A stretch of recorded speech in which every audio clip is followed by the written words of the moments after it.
नमस्कार आदरणीय नेपाली दाजुभाइ दिदीबहिनीहरू। आज हामी एनआरएन अमेरिका अन्तर्गतको हेल्थ एन्ड सेफ्टी कमिटी अन्तर्गत अहिले कोभिड-19 को महामारीका लागि गरिएको यो कोरोना भाइरस सम्बन्धी उच्चस्तरीय कमिटीबाट नेपाली दाजुभाइ दिदीबहिनीहरूलाई संसारका कुनामा कोरोना भाइरस र यसका असरका बारेमा श्रृङ्खलाबद्ध कार्यक्रमहरू गरिरहेका थियौं। यसै उपलक्ष्यमा आज हामी कोरोना भाइरसको अनुभव, एक्सपिरियन्स, यसले परेको मनोवैज्ञानिक असर, साइकोलोजी र अब आउने भविष्यमा हामीले के गर्नु पर्ला त भन्ने विषयमा राउन्ड टेबल डिस्कसन गर्न गइरहेका छौं। आजको सहभागीहरूलाई म परिचय गराउन चाहन्छु। त्यो भन्दा पहिला हेल्थ एन्ड सेफ्टी कमिटीका संयोजक हाम्रो चाहिँ नि बासु अधिकारी हुनुहुन्छ। उहाँ चाहिँ विस्कन्सिनबाट, उहाँ पनि यहाँ हुनुहुन्छ। उहाँलाई सबभन्दा पहिला म धन्यवाद दिन चाहन्छु र परिचय गराउन चाहन्छु। बासुजी, यस पछाडि हाम्रो म आफ्नै परिचय दिन चाहन्छु।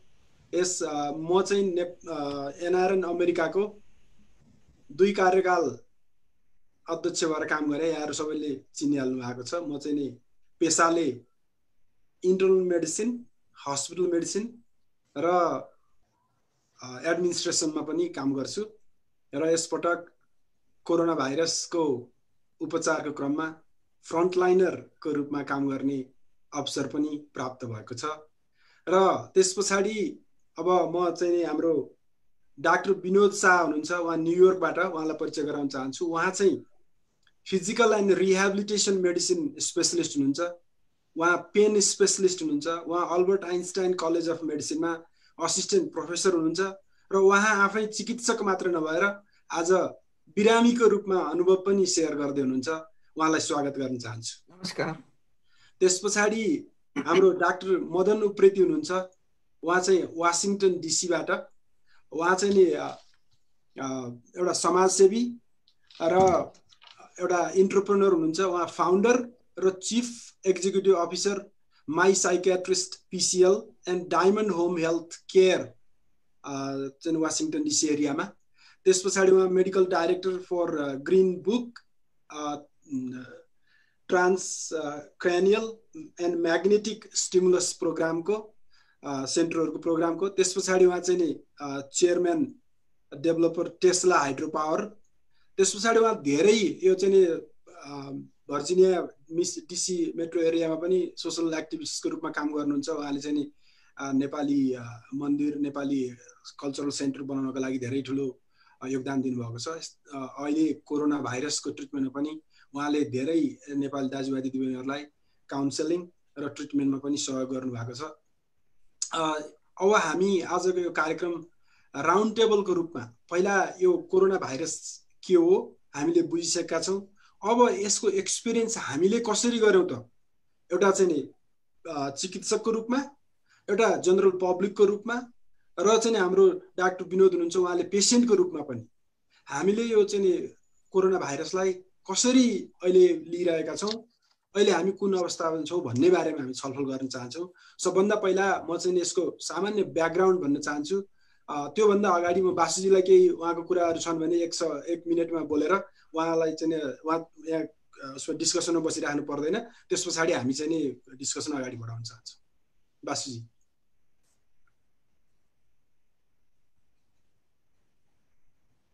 बासुजी, तपाईको केही कुराहरू छन्? एक भन्नुहोस् है त। हजुर। धन्यवाद डाक्टर साहब। सर्वप्रथम एनआरएन एनसीसी युएसएले गरेको यो कार्यक्रममा हजुरहरूले आफ्नो अमूल्य समय भएकोले यसका लागि यहाँहरूलाई चाहिँ NRN NCC USA public health and safety promotion बोर्डको तर्फबाट हजुरहरूलाई हार्दिक धन्यवाद दिन चाहन्छु।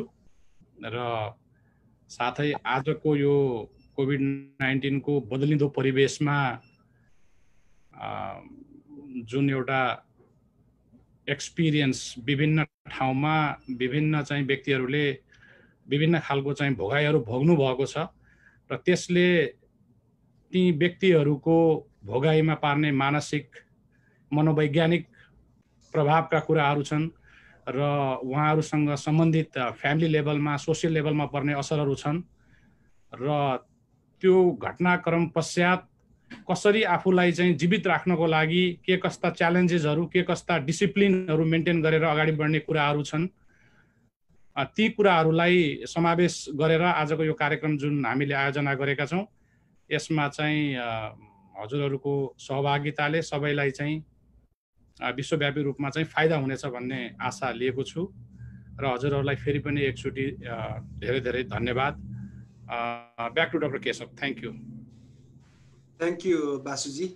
अब मैले चाहिँ नि सबभन्दा पहिला कोभिड-19 को ब्याकग्राउन्ड थोरै मात्रामा भन्न चाहन्छु। कोभिड-19 यो चाहिँ नि चीनको वुहान प्रान्तमा डिसेम्बरको अर्ली विकहरूमा त्यहाँ चाहिँ नि काम गर्ने मिट सपमा काम गर्ने कामदारहरूलाई देखिएपछि त्यहाँ चाहिँ नि एकदमै एक्सटेन्सिभ रिसर्च भयो र यसको चाहिँ नि कोरोना भाइरस 2019 भनेर कोभिड-19 को रूपमा चाहिँ यसको नामाकरण गरियो।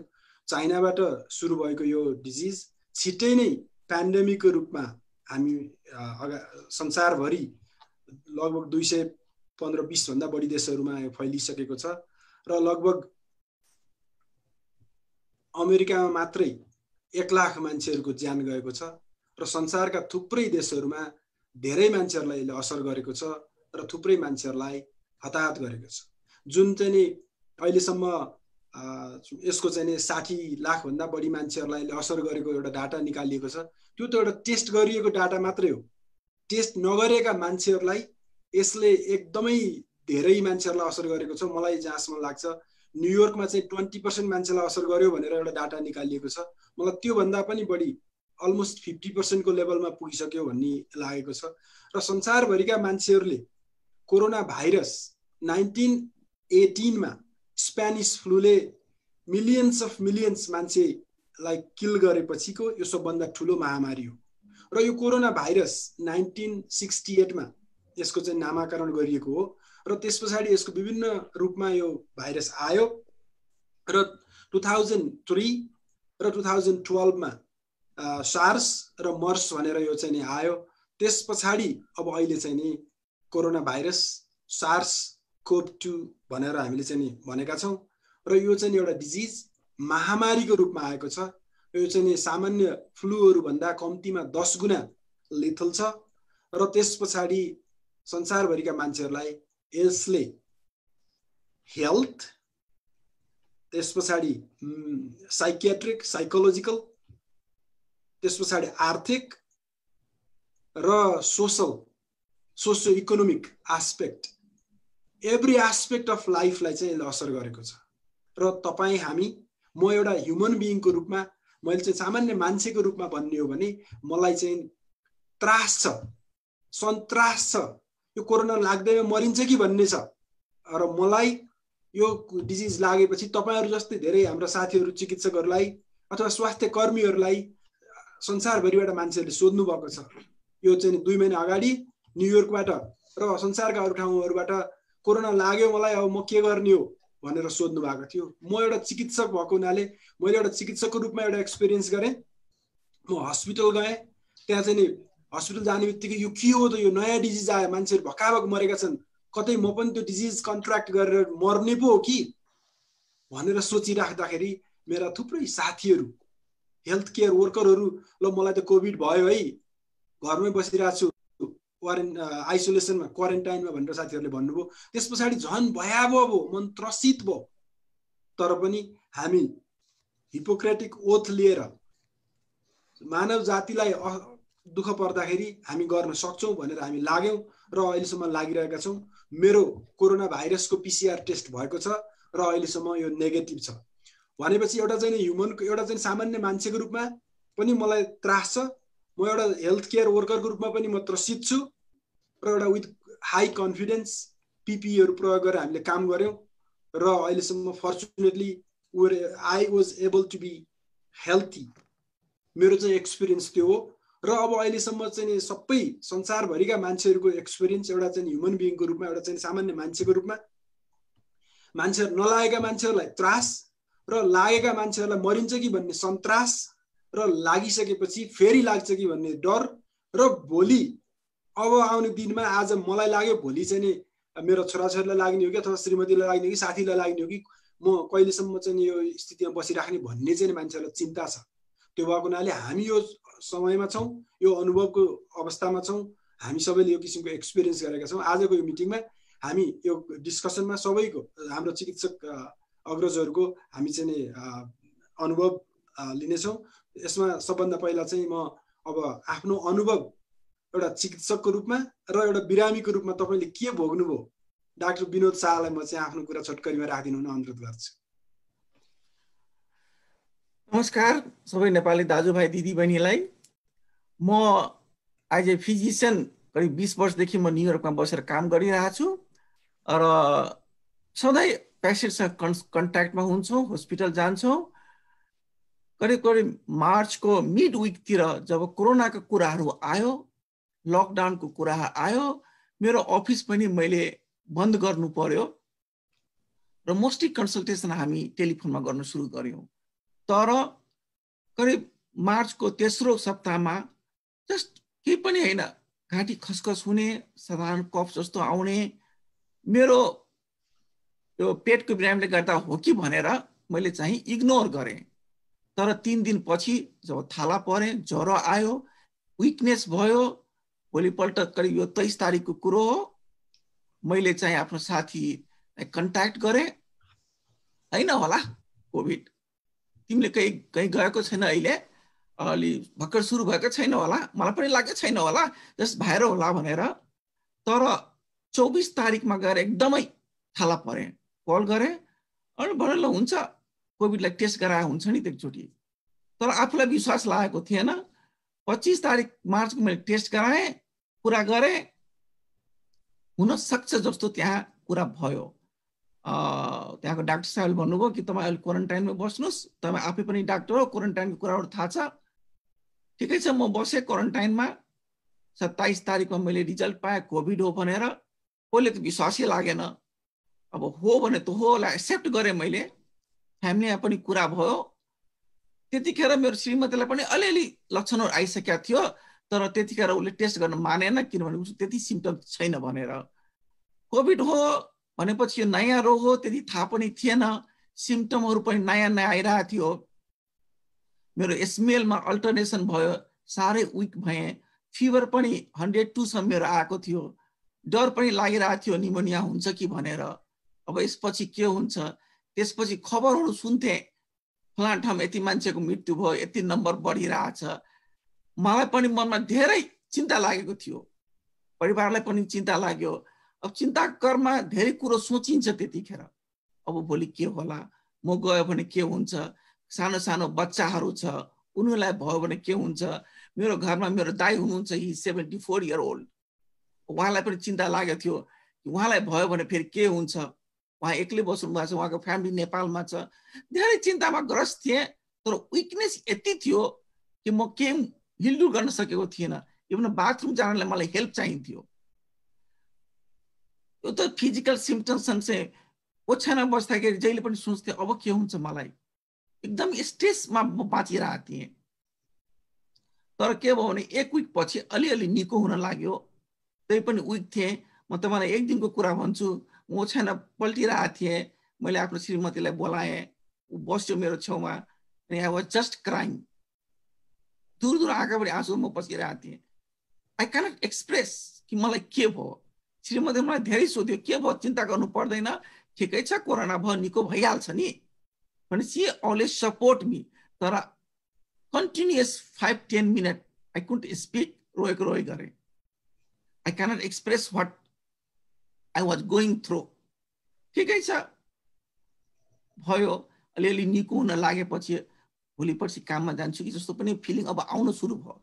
अलिकति स्ट्रेन्थ पनि बढ्यो। 2 सप्ताहसम्म यस्तो चलेपछि 16औं दिनमा आएर अलि धेरै निको भइसकेका थिएँ। सडनली तपाईँको करिब दिनको करिब 1-2 बजेतिर सास लिन अलिक अप्ठ्यारो, ब्रिदिङ लिन अप्ठ्यारो भइरहेको थियो। ठिकै छ, यस्तै होला, बिचमा भएकोले हामीले स्टिम इनहेलेसन त्यो सब गरिरहेकै थियौँ, बिचमा जहाँ पनि गरियो। राति 10 बजेतिर धेरै अप्ठ्यारो भएपछि मैले आफ्नो डाक्टर साथीलाई पनि कल गरेँ। उहाँले भने ठिकै छ, अब कस्तो छ भन। मैले भने अलिकति अप्ठ्यारो भइरहेछ। उहाँले भने ल त्यसो भए भोलि एक्सरे गराउँला नि। ल ठिकै छ, त्यस्तो छैन भनेपछि एक्सरे गराउने। स्टिम इनहेलेसन कन्टिन्युसली गरेँ मैले। तर राति 1 बजेतिर मैले सास लिन एकदमै गाह्रो भयो।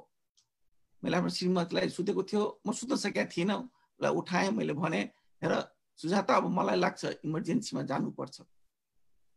अब जानुपर्छ भने के गर्ने, जाउँ। अनि हामी साथीलाई कल गर्यो राति 1:30 बजेतिर। साथीले भन्यो ल ठिक छ, तिमी 911 कल गरेर हस्पिटल जाऊ, म आउँदैछु भनेर। 911 पनि कल गरेँ।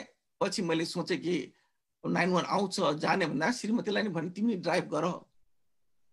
त्यो ड्राइभ गर्ने बेलामा यस्तो फिल भयो मलाई कि virtually I was crying and feeling that के हुन्छ अब त्यहाँ गएर।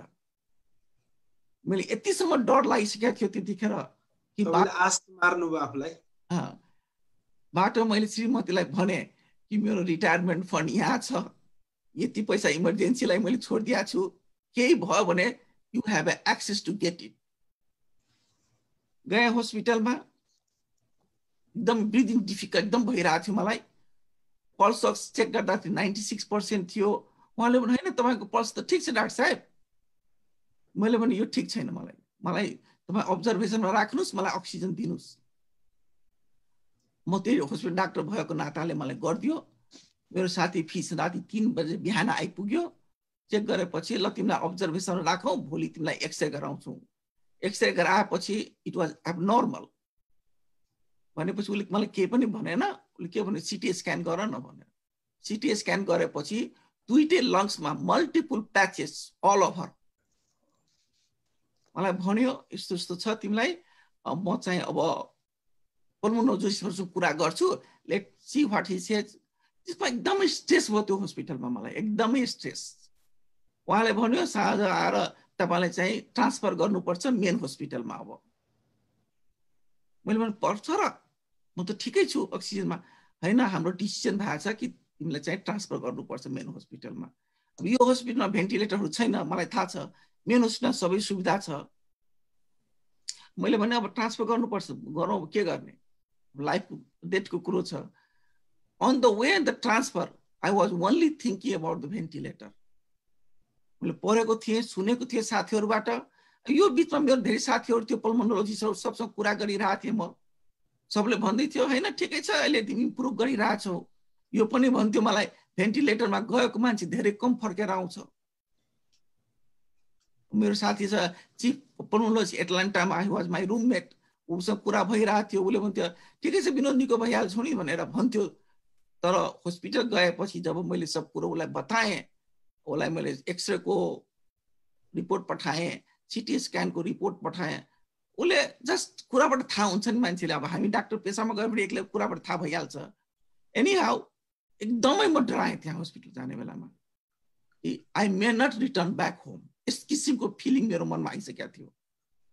गएँ हस्पिटलमा राख्यो र they keep on observing, all doctors came to see. यो चाहिँ नि भनेको अब त्रास भयो, सन्तास भयो र अब चाहिँ बाँचिँदैन भन्ने एउटा फिलिङ भयो त्यहाँ। अब हस्पिटलमा ट्रिटमेन्ट भयो, त्यहाँको हस्पिटल स्टाफहरू पनि धेरै सपोर्टिभ थियो। अनि अन द अक्सिजन मलाई भेन्टिलेटरमा जानु परेन। I stay like a week 6 days. त्यसपछि हस्पिटलबाट फर्किने बेलामा ममा धेरै शान्ति, पिसफुल फिल गरेँ। अब बाँचिन्छ, अब छैन, घरमा अक्सिजन लिनु पर्यो, लिउँला भनेर। Came home after 4 days I have a chest pain again. Chest pain भएपछि मलाई के डर लाग्यो भने अब एकदम टिपिकली हार्ट पेन जस्तो थियो। मैले कार्डियोलोजी साथीलाई कल गरेँ अनि आई डिस्कस विथ हिम। उसले के भन्यो भने you need to go to emergency now. अब सुजातालाई मेरो इमर्जेन्सीमा मलाई छोडिदियो। उसलाई बाटोभरि सोध्यो किन तिमीलाई इमर्जेन्सी पठाइरहेको छ डाक्टर, के भयो, तिमी त भर्खर निको भएर आयो। मैले भने होइन निको भइहाल्छु, तर भित्र मेरोमा डर लागिरहेको थियो कि भाइरसले चाहिँ हार्ट मसललाई पनि एफेक्ट गर्छ, थाहा थियो मलाई। र सबभन्दा कुरो डाक्टरले के भनेको थियो भने we have to rule out pulmonary embolism. Pulmonary embolism भनेपछि त अझ हस्पिटल हो।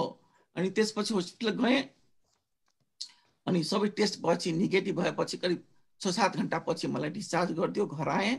अनि कन्टिन्युअस अक्सिजन अहिले झन्डै तपाईँको 2 महिना भइसक्यो मेरो। अक्सिजनमा हुनुहुन्छ? तर अहिले चाहिँ बिस्तारै मैले विन गरेर अहिले मेबी 1 आवर 2 आवर र विकनेस भने धेरै रिकभर गरेँ। तर अहिले पनि मलाई भर्याङ चढ्न वाक गर्न अप्ठ्यारो पर्छ। होल द प्रोसेसमा एक किसिम मैले स्ट्रेस, एङ्जाइटी, डिप्रेसन सबैतिरबाट म गएँ र अब होप एउटा आइसकेको छ मेरो मनमा। मैले बाँचेँ, भगवानले मलाई पठायो सबै साथीहरूलाई फेरि भेट्नलाई र मैले काम नगरेको जुन बाँकी थियो त्यसलाई पुरा गर्नलाई। अब तपाईँलाई थाहा छ म अलिकति सोसल एक्टिभिटीमा बढी इन्भल्भ हुन्छु। र जहिले पनि म फिल हुन्थ्यो कि मैले चाहिँ यति कोभिडको बेलामा न्युयोर्कका साथीहरूलाई केही गर्न सकिनँ भनेर मलाई मनमा अहिले पनि लागिरहेछ। अहिले पनि म साथीहरूलाई कल गर्छु। तर यो बिरामीको पिरियडमा जसले पनि मलाई फोन गरेको थियो सबलाई मैले कल गरेर ट्रिटमेन्ट गर्थेँ म। हजुर, हुन्छ, थ्याङ्क यू डाक्टर शाह। हजुरको चाहिँ एकदमै रियल टाइम एक्सपिरियन्स हामीले सुन्न पाइयो र यो चाहिँ तपाईँले मात्र होइन सम्पूर्ण नेपाली दाजुभाइ दिदीबहिनीहरू जसले चाहिँ नि मात्र नेपाली दाजुभाइ दिदी सबै ह्युमन बिङ जसलाई चाहिँ कोरोना भाइरस भयो उहाँहरूले गरेको एक्सपिरियन्स हो र हाम्रो पेसेन्टहरूले पनि हस्पिटलमा त्योभन्दा अझै बढी सिरियस कुराहरू भनेका छन्। र यहाँ चाहिँ नि तपाईँ हामी जस्ता सबै मान्छे ठुला साना कसैलाई भनेको छैन र हार्वर्ड युनिभर्सिटीको प्रेसिडेन्टको पनि हस्बेन्ड वाइफलाई भएको, अरू ठुल्ठुला सेलिब्रिटी मान्छेहरूलाई पनि भएको, तर उनीहरू चाहिँ नि they were fortunately able to recover completely. त you will get recover. Thank you so much. अब यस पछाडि अब आफ्नो फिजिसियनको एक्सपिरियन्स, साइकेट्रिस्टको एक्सपिरियन्स र आफ्नो चाहिँ नि एज अ चाहिँ नि जेनरल रेगुलर पर्सनको एक्सपिरियन्स बताइदिनका लागि डाक्टर मदन उप्रेतीज्यूलाई म अनुरोध गर्छु। नमस्कार, धन्यवाद डाक्टर पौडेल। अनि धन्यवाद डाक्टर शाह, आफ्नो यो जुन एउटा ट्रु स्टोरी, आफ्नो फिलिङ चाहिँ यसरी एक्सप्रेस गरेर not only helping few people, you are helping other people also. जो पनि तपाईँ जस्तै यसरी डराएर बसिरहेको छ, उहाँहरूले पनि तपाईँको कुरा सुन्दाखेरि पनि म एक्लै छैन रहेछु, सबैलाई आउँदो रहेछ र त्यति अप्ठ्यारो स्थितिमा पुगेर पनि फर्केर फेरि घर आएर फेरि बाँच्न सकिँदो रहेछ भन्ने एउटा जुन होप तपाईँले दिनुभयो त्यसले धेरै ऊर्जा दिन्छ अरूलाई पनि। र धेरै धेरै धन्यवाद दिन्छु म तपाईँलाई चाहिँ यसरी आएर अगाडि कुरा गरिदिनु भएकोमा। अब यो अहिले कोभिडको हिसाबमा मेरो आफ्नो अहिलेको सिचुएसनमा चाहिँ म as a doctor, as a psychiatrist म धेरै अब मेन्टल हेल्थ रिलेटेड केसेसहरू पनि हेरिरहेको छु, यसले कसरी इफेक्ट भइरहेछ भनेर। मेडिकल केसेसहरू पनि म हेरिरहेको छु। हाम्रो कम्युनिटीमा विशेष गरी हामीले चाहिँ हटलाइन स्थापना गरेका छौँ अनि कोभिड रिलेटेड मेडिकल कुराहरूलाई पनि एड्रेस गर्नुपर्ने हुन्छ। त्यसको एक्सपिरियन्स पनि म अलिकति सेयर गर्न चाहन्छु। र एज अ ह्युमन बिङ, अब म पनि डाक्टर भए पनि पहिला त म पनि एउटा ह्युमन नै हुँ, एउटा व्यक्ति हुँ। मेरो पनि दिल छ, मेरो पनि परिवार छ, मलाई पनि त्यही डर लाग्छ र त्यो हिसाबकोमा पनि म अलिकति कुरा गर्न चाहन्छु। र डाक्टर साहबले जुन भन्नुभयो बडो मार्मिक कुरा, अस्पतालमा जाँदै गर्दाखेरि बाटोमा परिवारहरूलाई मेरो सम्पत्ति यहाँ छ, यस्तो छ, मलाई गाह्रो भयो भने यो गर्नु त्यो गर्नु भनेर, त्यो पेन डाक्टर साहब तपाईँको मात्रै नभएर अहिलेको रेकर्डमा के देखिएको छ भने न्युयोर्क स्टेटमा अस्ति जुन बेला बढ्यो, डक्टरहरूले अल अफ सडन मेडिकल प्रोफेसनलहरूले उनीहरूले विल लेख्ने कि म मरेँ भने मेरो यो होस् भनेर इच्छा व्यक्त गर्नलाई विल लेख्ने भन्ने चलन छ अमेरिकामा। त्यसको सङ्ख्या एकदमै बढेर आयो। भनेपछि हामी सबै डाक्टरहरू, हामी सबैलाई चाहिँ मर्नलाई पर्छ कि भन्ने किसिमको सिचुएसन आयो। यो कुराहरू हेर्दै जाँदाखेरि र जुन एउटा एक्सपिरियन्स हाम्रो अहिले भइरहेको छ, जुन इकोनोमीको हिसाबले, हेल्थ हिसाबले जुन डेथ भइरहेछ, यो अहिलेको जुन हाम्रो सङ्क्रमण छ, यो कुनै एउटा वर्ल्ड वार जुन छ नि, जुन युद्ध छ नि, साँच्चैको युद्ध, गोली बारुद लिएको युद्ध, त्यो युद्ध र यो युद्धमा धेरै भिन्नता म देखिरहेको छैन। पछि अहिले हामीले जे खप्नु परिरहेछ यो पनि एउटा विश्वयुद्ध हो। विश्वयुद्ध भने के कुरा हुन्छ? सबैभन्दा पहिलो त्रास के हुन्छ? मरिने हो कि, गोली लाग्ने हो कि, बम फर्किने हो कि घरमै, त्यो एउटा डर हुन्छ। दोस्रो कुरा आफू मर्ने होइन, आफ्नो छेउछाउका छरछिमेक साथीभाइहरूको मर्ने हुन् कि, त्यो डर हुन्छ। परिवार मर्ने डर हुन्छ। र अर्को डर के हुन्छ? अब खाना नपाइने हो कि, बाँचियो भने अब कसरी बाँच्ने, कसरी खाने, किन खेती गर्न मिल्दैन, त्यतिखेर बिजनेसहरू चल्दैन। अहिलेको सिचुएसन एक्ज्याक्टली सेम छ। हामी सबैलाई डर छ। पहिलो हामीलाई त्रास के को छ? इन्फेक्सन हुन्छ कि, पहिलो त्रास आफूलाई हुन्छ कि, दोस्रो कुरा आफ्नो परिवारलाई हुन्छ कि, अथवा अर्कै टाढा बसेका छौँ। हामी सबैजनाले दिनदिनै फोन गर्छौँ कस्तो छ त्यो ठाउँमा। अब अहिले नेपालमा केस बढिरहेको छ। अब हाम्रो नेपाली कम्युनिटीमा त्यसले ठुलो हामीलाई त्रास अर्को थपेको छ। यहाँ यत्रो केस हुँदाखेरि भन्दा पनि म देखिरहेको थिएँ सोसियल मिडियामा, अस्ति नेपालमा एकजना महिलाको जुन पहिलो डेथ भयो, त्यो हुँदाखेरि एक किसिमको घरमै आए जस्तो। हुन त हो, यहीँ पनि नेपाली दाजुभाइ दिदीबहिनीहरू पनि हुनुभएको थियो इन्फेक्टेड, तर नेपालमा हुँदाखेरि चाहिँ ला अब के गर्ने भन्ने एउटा त्रास सबैलाई भएको म महसुस गरिरहेको छु। हामीलाई अहिले भएको अनुभव भनेको एउटा त्रास हो, एउटा फ्रस्ट्रेसन हो। अब के गर्ने, यो कहिलेसम्म जान्छ भनेर हामीहरूको अन्यलको वातावरण छ। र लाइफमा सबभन्दा ठुलो डिफिकल्टिज भनेकै सिधा हिसाब भन्नुभयो अनसर्टेनिटी हो। हामीलाई एक्ज्याक्ट थाहा छ, रोड म्याप थाहा छ, अब 3 महिनामा चाहिँ यो सिद्धिन्छ, त्यस पछाडि यो हाम्रो रोड म्याप हो भन्ने हामीलाई थाहा थियो भने सजिलो हुन्थ्यो। त्यो हामीलाई थाहा छैन। र साँच्चै भन्ने हो भने कोभिड भाइरसको बारेमा ट्रान्समिसन कसरी हुन्छ भन्ने कुरा एक्ज्याक्ट हामीलाई जम्मै कुरा थाहा छैन। यसको प्याथोफिजियोलोजी जुन हामी भन्छौँ मेडिकल भाषामा, यसले कसरी गर्छ, भित्र कुन कुन अर्गानलाई चाहिँ ड्यामेज गर्छ भन्ने कुरा पनि हामी लर्न गरिरहेका छौँ। बडो अनप्रेडिक्टेबल नेचर यसले देखाइरहेछ भने हामी हस्पिटलमा पनि अहिले डाक्टर पौडेलले भन्नु होला सिम्टम्सहरू पनि अजीब सिम्टम्सहरू भएर आइरहेका छन्। त्यसले गर्दाखेरि यो अन्युअलको सिचुएसन हाम्रो एउटा त्यो चाहिँ सुरु भएको हो। त्यो एउटा इन्फेक्सनले भयो। अब अर्को हामीलाई गाह्रो भइरहेछ लकडाउनले। किन लकडाउन पनि हाम्रो लागि यो नाम मात्रैको लकडाउन त होइन नि, हाम्रो सोसियल प्याटर्न, हाम्रो जुन गर्ने बिहेभियर हो, यसलाई त कम्प्लिटली इफेक्ट गरेको छ। अहिले 2.6 बिलियन मान्छेहरू अहिले चाहिँ लकडाउनको स्टेटमा छन्। इन्डियन सब कन्टिनेन्ट मात्रै हाम्रो चाहिँ आधीभन्दा बढ्ता त इन्डियन सब कन्टिनेन्टमा लकडाउनको स्थितिमा छ। त्यो बेलामा बाहिर जान पाइएन, खुम्चेर बस्नु पर्यो। सबैजनाको एउटै स्थिति छैन, कसैको एउटा कोठामा बस्नु परेको छ, धेरैजना मान्छे बस्नु परेको छ, बाहिर जान सकेका छैनन्। र विशेष गरी 30 वर्षभन्दा सानो उमेरको मान्छेहरूलाई उनीहरूलाई बढी स्ट्रेस भएको छ, किनभने उनीहरूको लाइफ स्किलहरू यस्तो खालको कुरामा अप्ठ्यारो सिचुएसनमा पनि जुन्न सक्ने धेरै क्यापेसिटी डेभलप भइसकेका छैन होला। त्यसले गर्दा उनीहरूलाई गाह्रो भइरहेछ। धेरै मेडिकल प्रब्लम भएका मान्छेहरूलाई गाह्रो भइरहेको छ, धेरै एडभान्स एजको मान्छेहरूलाई गाह्रो भइरहेछ। र अन्डरलाइन साइकाट्रिक प्रब्लम अलरेडी भएको मान्छेहरू, जो मान्छे अलरेडी डिप्रेस छन्, अलरेडी एङ्सियस छन्, अलरेडी नर्भस छन् भने यो सिचुएसनमा उनीहरूलाई अझै धेरै विकराल भइरहेको छ। र इन जेनरल पनि हामी सबैले सबै खालको स्ट्रेसलाई एकै तरिकाले ह्यान्डल गर्न सक्दैनौँ। एउटै युद्धमा गएको सिपाही फर्केर आउँदाखेरि एउटा कम्प्लिटली नर्मल हुनसक्छ, अर्कोलाई कम्प्लिटली पिटिएसडी जुन हामी भन्छौँ त्यो भन्न सक्छ, अर्कोलाई डिप्रेसन हुनसक्छ, अर्कोले सुसाइड गर्न सक्छ। त्यसैले हामी सबैले एउटै तरिकाले पनि रियाक्ट गर्दैनौँ, यस्तोमा एउटै एक्सपिरियन्स हुँदैन। अब यो त जेनरल पब्लिकको एउटा चाहिँ भयो। अब फ्रन्टलाइन वर्कर्स जुन डाक्टर शाहले पनि एक्सपिरियन्स भन्नुभयो, फ्रन्टलाइन वर्कर्स चाहिँ अलिकति डिफ्रेन्ट र अझ बढी चाहिँ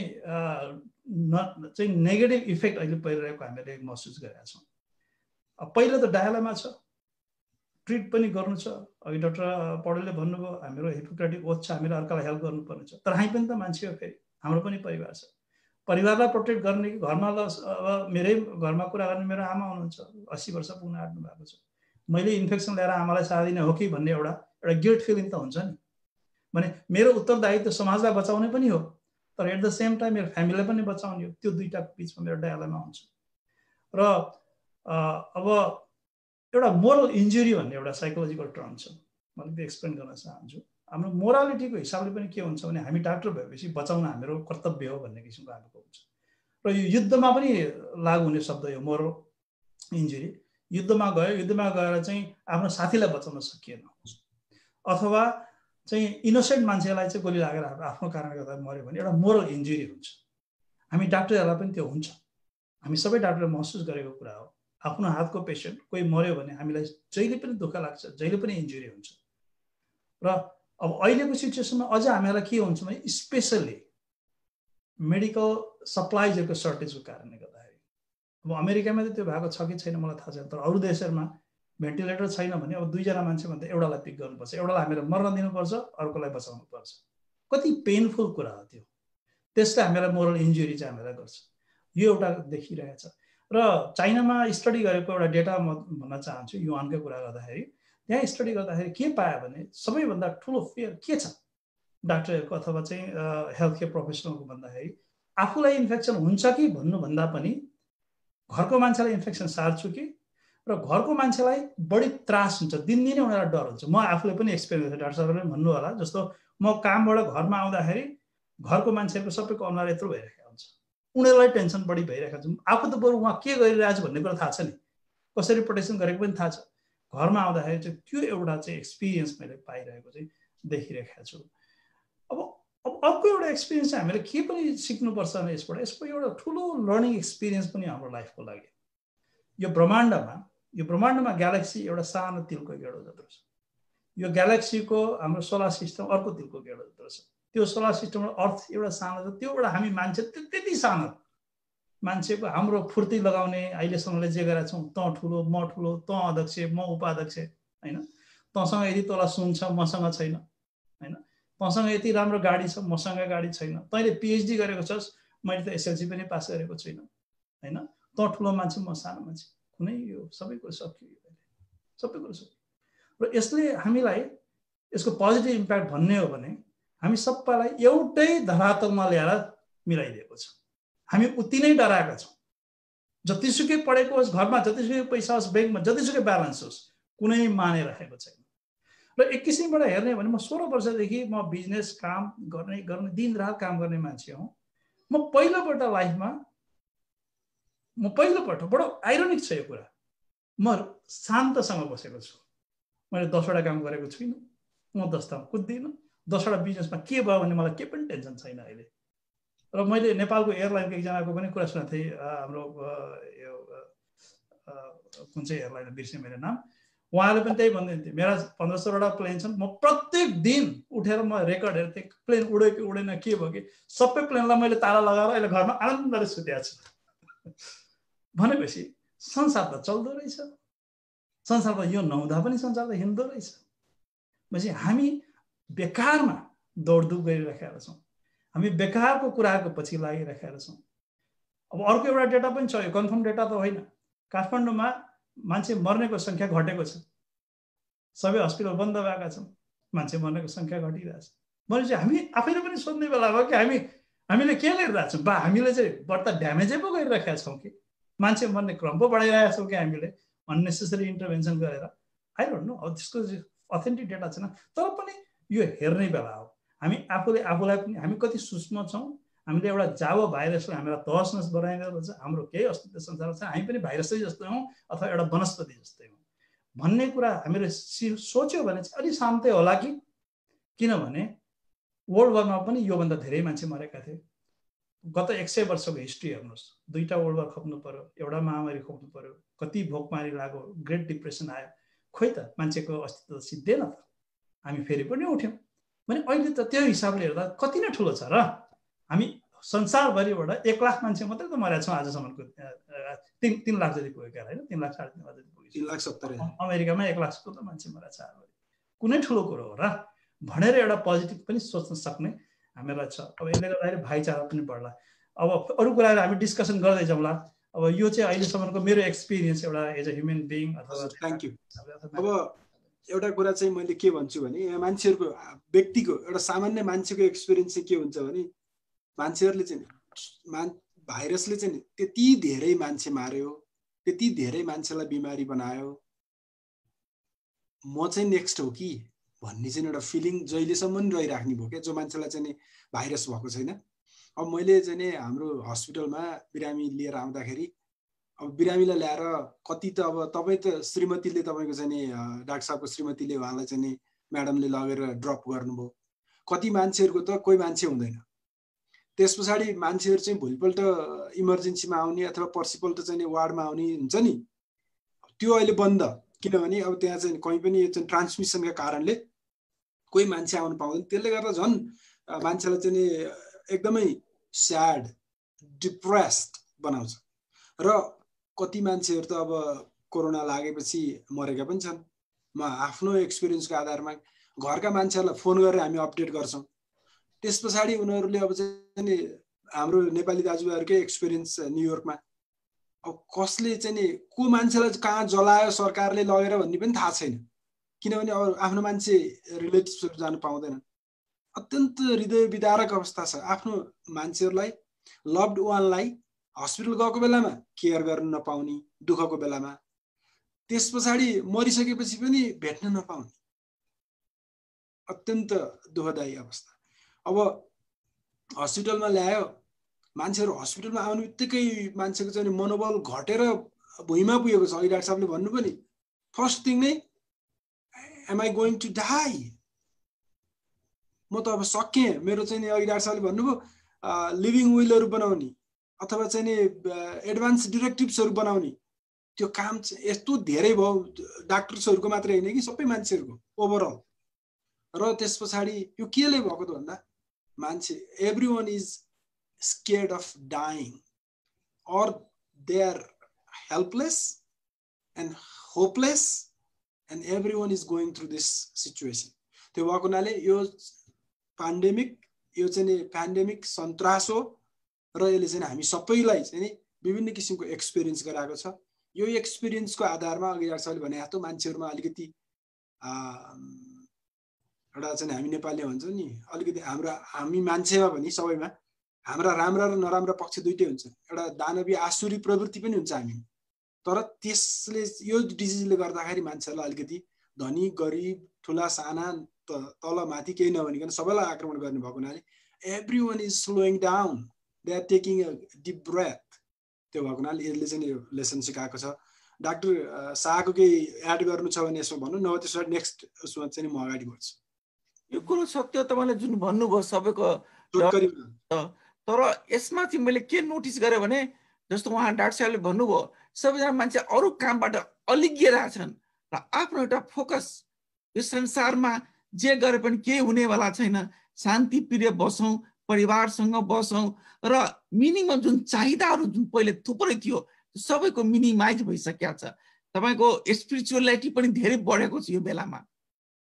एकदम थ्यांक यू।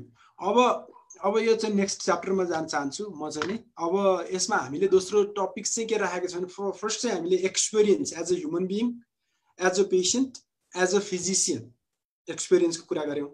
अब नेक्स्टमा चाहिँ हामी के भन्छौँ त भन्दा यो एक्सपिरियन्सको आधारमा हाम्रो मनोविज्ञान कतातिर गएको छ त, मान्छेहरूले के सोचेका छन् त,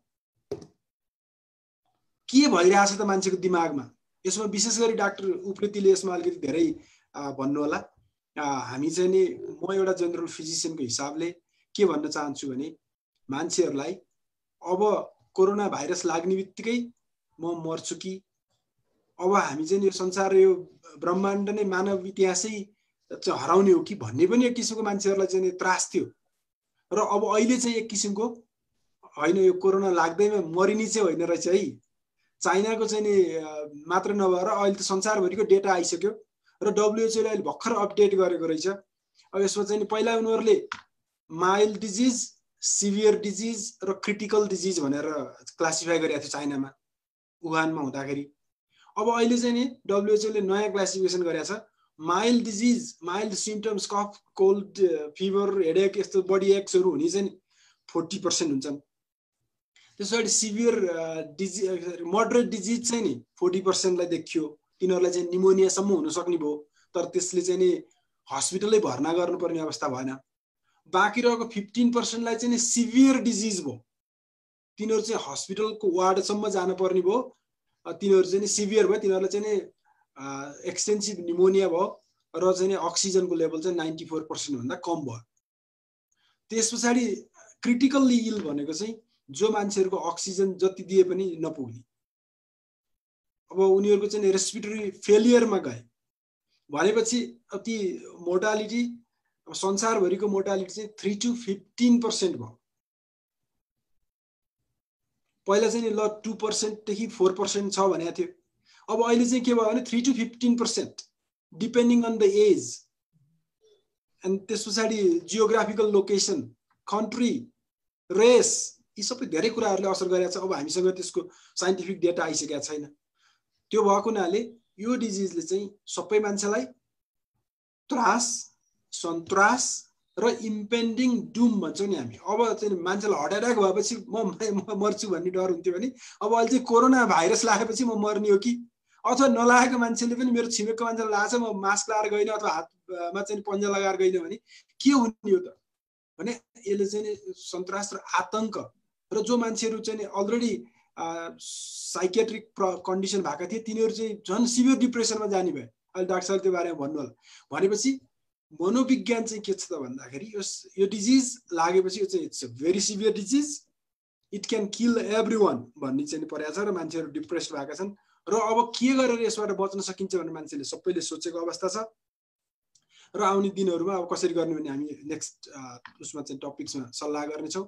यसमा चाहिँ छोटकरीमा मनोविज्ञानको बारेमा 3 मिनटमा आफ्नो कुराहरू राखिदिनु न डाक्टर विनोद शाहलाई भन्न चाहन्छु अनि त्यसबाट डिटेलमा हामी डाक्टर उप्रेतीबाट सुन्नेछौँ।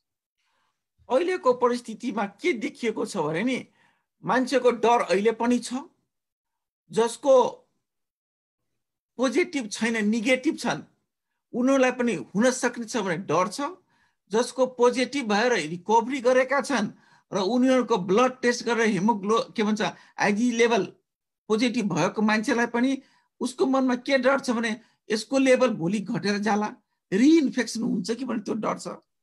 फ्यामिलीमा सबैको टेस्ट भएको छैन, अब फ्यामिली बाहिर गयो भने उनीहरूले एक अर्कालाई साट्छ कि भने अहिले पनि डर छ। केही मान्छेको मनोभावना यो पनि आइसकेको छ, अब भयो भने भयो, के गर्ने, आफ्नो दिनचर्या गर्नै पर्यो, काम गर्नै पर्यो, यो पनि रिस्क लिएर मान्छे हिँडिरहेका छन्। तर ओभरअल हेर्नुभयो भने अहिले पनि डर हराएको छैन। एकदमै राम्रो। अब के हाम्रो चाहिँ म मेरो एक्सपिरियन्स के भन्न चाहन्छु, सानो एड गर्न चाहन्छु। हजुरले भने जस्तै मेरो चाहिँ नि हस्पिटलमा बिरामी आयो, भर्ना गरे 21 वर्षको मान्छे।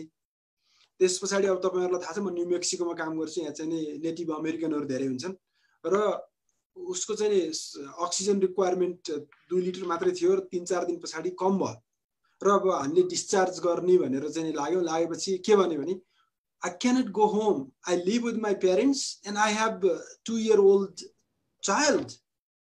मलाई त अब सरकारले व्यवस्था गरिदिनु पर्यो। त्यस पछाडि त्यो चाहिँ नि पेशेन्टलाई किन त भन्दाखेरि she is scared about their family. She is not scared of her health right now because she feels she is getting better, but she wants to know that if she can safeguard her family. त्यो भएको हुनाले त्यस्तो किसिमको अवस्था धेरै छ। त्यो त एउटा इक्जाम्पल मात्रै भने मैले त्यो यङ पर्सनलाई पनि त्यस्तो छ भनेपछि अरूहरूलाई त कस्तो होला। त्यही विषयमा अब आफ्नो कुराहरू चाहिँ मनोविज्ञानको विषयमा मान्छेहरूलाई ह्युमन मनोविज्ञान कस्तो भइरहेछ, ह्युमन साइकोलोजी कस्तो भइरहेछ त भन्ने विषयमा चाहिँ आफ्नो कुराहरू, आफ्नो एक्सपिरियन्स, आफ्नो चाहिँ नि भोगाई र आफ्नो एक्सपर्टिजको कुराहरू राखिदिनु हुन म डाक्टर उप्रेतीलाई अनुरोध गर्छु। धन्यवाद। फेरि पनि कुरा के छ भने यो डेथ भनेको बडो इन्ट्रेस्टिङ कुरा हो। डेथसँग अब एकदमै नजिकमा पुगिसकेपछि को जुन एउटा डर हो नि, त्यो संसारको कुनै पनि व्यक्तिको एडमिट गरोस् या नगरोस् त्यो जतिको डर अरू केहीको पनि हुँदैन। मृत्युलाई चाहिँ फेस गर्नु भन्छ नि हामी, हैन, आम्ने सामनेमा हुनु। अब हामी एज अ डक्टर हामीले धेरै देखेका छौँ बिरामीहरू त्यो बेलामा पुगेका बेलामा उनीहरूको चाहिँ कति कुराबाट आत्तिराखेका हुन्छन्, कसरी भइरहेका हुन्छन्। त्यसो त अब यो डिजिजको डेथ रेट अघि डाक्टर साहबले भनेको 3 to 15 भनेको वाइड रेन्ज छ। अन द एभरेज 9-10 जति होला, कुनै देशमा 10-11 पनि देखिरहेको छ हामीले। काहीँ म्युटेन्ट भेरिएन्टको पनि डिजिज होला, जसले गर्दा त्यो भाइरस आफैमा अलिकति चेन्ज भएर चाहिँ अलिकति खतरनाक भएको जस्तो देखिएको पनि हो कि भन्ने पनि शङ्का छ। अब त्यसले गर्दाखेरि 8-10% रोग लागेको मान्छे मर्नु भनेको ठुलै हो त्यसको सङ्ख्या। त्यसको यो स्वाभाविक हो। र जुन डर यदि तपाईँलाई पनि घरमा लागिरहेको छ, एकदमै आतंकित हुनुहुन्छ भने त्यो नर्मल हो। त्यसलाई हामीहरूले चाहिँ एबनर्मल तरिकाले लिनु हुँदैन। हामी एन्जाइटी फिल भइरहेको छ, नर्भस फिल भइरहेको छ भने त्यो पनि नर्मल। अब स्याड फिल हुने, लस्ट फिल हुने, म कता हराए जस्तो, संसारको पर्पज नै मेटिए जस्तो, त्यो हुनु पनि स्वाभाविक हो। त्यस्ता खालका कुराहरू र हामीले डिफ्रेन्सिएट के गर्नुपर्ने हुन्छ भने कतिसम्म चाहिँ नर्मल एक्सपिरियन्स हो यसको कारणले गर्दाखेरि, कुन लेभल क्रस भयो भने चाहिँ हामीहरूले फेरि साइकाट्रिक मेडिकल हेल्प जुन हो नि त्यो पनि हामीले लिएर औषधि नै गर्नुपर्ने पनि हुन्छ। त्यो दुईटालाई चाहिँ डिफ्रेन्सिएट गर्नु जरुरी हुन्छ। म एक दुईवटा इक्जाम्पल दिन्छु। म अब अहिले हटलाइनबाट फोन आएको बेला म नेपालीहरूलाई पनि धेरै ट्रिट गरिरहेको छु, अरूलाई पनि ट्रिट गरिरहेको छु। एन्जाइटी, विशेष गरी एन्जाइटी, प्यानिक एट्याक हुन्छ। अल अफ सडन कस्तो फिल हुन्छ भने एकदम जिउ तातो भएर आए जस्तो, म नेपालीमै व्याख्या गर्न चाहन्छु कस्तो हुन्छ। मुटु ढुकढुक ढुकढुक गरे जस्तो हुन्छ, मुख सुके जस्तो हुन्छ, अनि कुनै अरू मेडिकल प्रब्लम पनि भयो जस्तो लाग्न थाल्छ। टाइटनेस हुन्छ छाती, सास फेर्न गाह्रो हुन्छ। अब त्यो कोभिडले गर्दा भएको हो कि एन्जाइटीले गर्दा भएको। अब एकजना पेसेन्टसँग मैले फोनमा कुरा गरिरहेको छु, भिडियो कन्फरेन्स गरिरहेको छु, अनि उहाँलाई एकदमै सास फेर्न गाह्रो भयो, म सासै फेर्न सक्दिनँ। अनि हेर्दाखेरि पनि साँच्चै नै लेबर ब्रिदिङ जुन हामी भन्छौँ मेडिकल भाषामा, साह्रो गरी सास फेरिरहेको छ। तर अब म त एक्सपिरियन्स अब धेरै वर्ष भयो प्र्याक्टिस गरेको, हेर्ने बित्तिकै थाहा भयो उहाँलाई चाहिँ प्यानिक एट्याक भएको थियो। त्यो सायद मैले नहेर जेनरल इमर्जेन्सीमा गएको थियो भने उसलाई अरू स्पेसियालिटीले ठ्याक्कै चिन्न नसक्ने पनि हुन्छ, उसलाई मेडिकल वर्कअप धेरै गर्नु पनि पर्थ्यो होला। र मैले एकछिन कुरा गरेर ल तिमीलाई यो भएको, तिमी मर्दैनौ, तिमीलाई मर्यौ भने म जिम्मेवार भएँ भनेर फोनमा भनेपछि त्यो भनेकै आधारमा पनि उहाँलाई अलिकति बिस्तारै बिस्तारै कन्ट्रोल भएको। त्यसपछि हामीले औषधि दिएँ। त्यो स्थितिमा गएपछि हामीले औषधि गर्नुपर्ने हुन्छ। त्यसलाई हामी प्यानिक एट्याक्स भन्छौँ मेडिकल भाषामा। र त्यो रिपिटेड भयो, दिनदिनै भयो भने फङ्सन गर्न गाह्रो हुन्छ। स्लिप डिस्टर्बेन्स हुन्छ, अहिले धेरै भइरहेको छ, सुत्न सकिँदैन, रेस्टलेस भइरहेको छ। इरिटेबिलिटी देखिरहेछौँ। इरिटेबिलिटी भनेको चिडचिडाहट हुने, रिस उठ्ने, होइन, घरमा त्यसै झगडा गर्ने, होइन, छोराछोरीलाई गाली गर्ने, यो खालको पनि सिम्पटम्सहरू देखिन सक्छ। अर्को स्याड हुने। तपाईँलाई फेरि म भन्छु, सबै स्याड फिलिङ भनेको मेजर डिप्रेसिभ डिसअर्डर होइन। मेजर डिप्रेसिभ डिसअर्डर भनेको स्पेसिफिक डिजिज हो, होइन। सबै कार्डियक रोग त एउटै हुँदैन नि, त्यहाँभित्र पनि धेरै डिभिजन हुन्छ नि। त्यस्तै साइकाट्रिक पनि धेरै त्यहाँभित्र पनि आफ्नो आफ्नै डायग्नोसिस हुन्छ। मेजर डिप्रेसिभ डिसअर्डर एउटा डायग्नोसिस हो। सबै स्याडनेसलाई ट्रिट गर्नु पर्दैन। बा मरिन्छ कि भनेर डराउनु स्वाभाविक हो।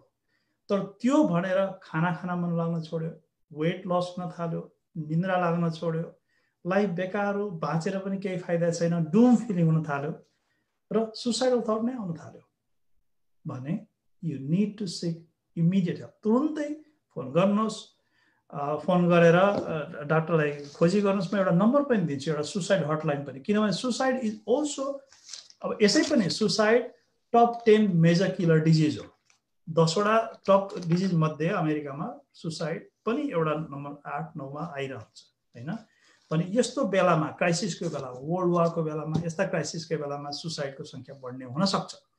विशेष गरी अन्डरलाइन डिजिज भएको मान्छेहरूमा, अन्डरलाइन साइकाट्रिक प्रब्लम भएको मान्छेमा, पोभर्टीको कारणले, अब घरमा खानेकुरा छैन, पैसा छैन। विशेष गरी अब यहाँको अमेरिकाको कन्डिसनमा त्यस्तै हुँदा त सहयोग पाइरहेको छ, पैसा पाएको छ। अहिले सम्झिनुहोस् त नेपालमा कस्तो छ, 3 दिन लगाएर हिँडेर मान्छे एक ठाउँबाट अर्को ठाउँ गएको छ, खाना पाएको छैन, पानी पिउन पाएको छैन, पेट भोको छ, घरमा जाँदाखेरि घरमा आम्दानी छैन, केही पनि छैन। अहिले हामी एउटा संस्थाको थ्रुबाट म नेपालमा काम गरिरहेको छु, त्यसबाट मलाई एकदमै ज्ञान छ के भइरहेको छ त्यहाँ भन्ने कुरा, होइन, प्रत्यक्ष हिसाबले। र ती मान्छेहरूको डिप्रेसन पनि हुन्छ। नेपालमा त हाम्रो सोसियल स्टिगमा छ, फेरि हामी साइकाट्रिक प्रब्लमलाई त मेडिकल प्रब्लम हुने भन्दैनौँ, हामी त्यसो गर्दा हामी हेल्प पनि लिँदैनौँ। पण ती मान्छेहरूलाई पनि चाहिँ हामीले मद्दत गर्नु जरुरी छ। र मद्दत कसरी गर्ने भन्ने चाहिँ हाम्रो थर्ड पार्टमा, अब सर्भाइभल स्ट्राटेजीमा हामीले मद्दत कसरी गर्ने चाहिँ कुरा गरौँला। त्यसमा एउटा नम्बर भन्न चाहन्छु, टाइप गरेर मिल्छ भने यसमा पनि गरिदिनु होला, फेसबुक पनि साथीहरूले 1-800-273-8255 1-800-273-8255 यो चाहिँ सुसाइड हटलाइन हो अमेरिकाको, जुनसुकै स्टेटमा पनि सेम हुन्छ। यदि त्यस्तो खालको एक्सपिरियन्स भइरहेको छ, अब भएको जिन्दगी यस्तै हो, अब म त मर्नु पर्यो भन्ने किसिमको आइरहेछ, प्लान बनाउन थाल्नुभयो, सोच्न थाल्नुभयो, औषधिबाट खाएर मर्ने हो कि झुन्डेर मर्ने हो कि के गर्नु, त्यस्ता खालका दिमागमा आउन थालेछ भने डिस्कस गर्नुहोस्। परिवारमा कसैले देख्नुभयो आफ्नो चाहिँ मान्छेहरू त्यसरी विथड्र भएको, गाह्रो भएको त्यस्तो देख्नुभयो, सोध्नुहोस्, डाइरेक्ट क्वेसन सोध्नुहोस्। डाइरेक्ट क्वेसन सोद्धाखेरि उहाँको दिमागमा फेरि ल सुसाइड गर्न पनि एउटा तरिका रहेछ भनेर दिमागमा हाल्ने भन्ने हुँदैन। रिसर्चबाट के थाहा भएको छ भने सुसाइड हुन सक्ने खालका मान्छेहरूलाई डाइरेक्ट क्वेसन सोध्यो भने उसको बरु सुसाइड गर्ने मन थियो भने पनि मन परिवर्तन हुन्छ।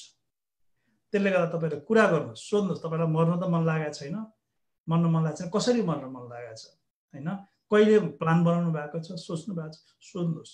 त्यो सोद्धाखेरि उहाँहरूलाई पनि एउटा एक्सप्रेस गर्ने, किन सुसाइड गर्ने स्थितिमा पुगेको मान्छे नि एकदमै इमेजिन गर्नुहोस् न, हाम्रो यति ब्युटिफुल लाइफलाई डिस्ट्रोय गर्ने पोजिसनमा पुग्न हामीहरू कुन सिचुएसनमा पुगेको हुनुपर्छ मेन्टल्ली। त्यो सिचुएसनमा पुगेको मान्छे एकदमै हेल्पलेस मुडमा भएको हुन्छ, मनमा उसको धेरै कुराहरू हुन्छ, उसले सेयर गर्न सकिरहेको हुँदैन। त्योसँग त्यति सोधिदिनु भयो भने पनि त्यसको ब्रेक गर्न सक्छ होइन। धेरै मैले पेसेन्टहरू हेर्दाखेरि मैले त्यो दिन हेरेको थिएन भने सायद भोलिपल्ट पर्सिपल्ट सुसाइड गर्न रेडी भइसकेका पेसेन्टहरूको हामीले स्टप गर्न सकेका छौँ र यो प्रिभेन्ट गर्न सकिन्छ। त्यसले गर्दा त्यसमा पनि कुरा गर्नुहोस्। अब एउटा हामीहरूको जटिल समस्या म देखिरहेको छु सोसियल स्टिगमा, कोभिडको आफ्नै पनि। अब कोभिड रोग नै हो नि बाबा, तर अब अहिले हामीहरूले यसलाई यसरी चाहिँ लिइरहेका छौँ कि कोभिडको डायग्नोसिस बाहिर भन्नु पनि हामी डराउने स्थिति आइसकेका छ, किनभने यसको अरू सोसियल इम्प्याक्टहरू, सामाजिक असरहरूका कारणले गर्दा। विशेष गरी नेपालको तपाईँहरू पनि सुनिरहनु भयो, दर्शकहरू सबैजना सुनिरहनु भएको होला, घरबेटीले घरबाट निकालिदिने। अब हुँदा हुँदा मेडिकल सेटिङमा कोभिड लागेको पेसेन्टलाई एडमिसन नलिने, उसले जान नपाएर पाटन हस्पिटलको बाहिर एम्बुलेन्समा रात बिताउनु पर्यो एउटा बिरामीले। अब यस्ता कुराहरू अब हामीहरू सर्भाइभल स्ट्राटेजीमा सायद गभर्मेन्टको लेभलमा, पोलिसी लेभलमा के गर्नुपर्छ भनेर पनि हामी डिस्कस गरौँला त्यसमा होइन।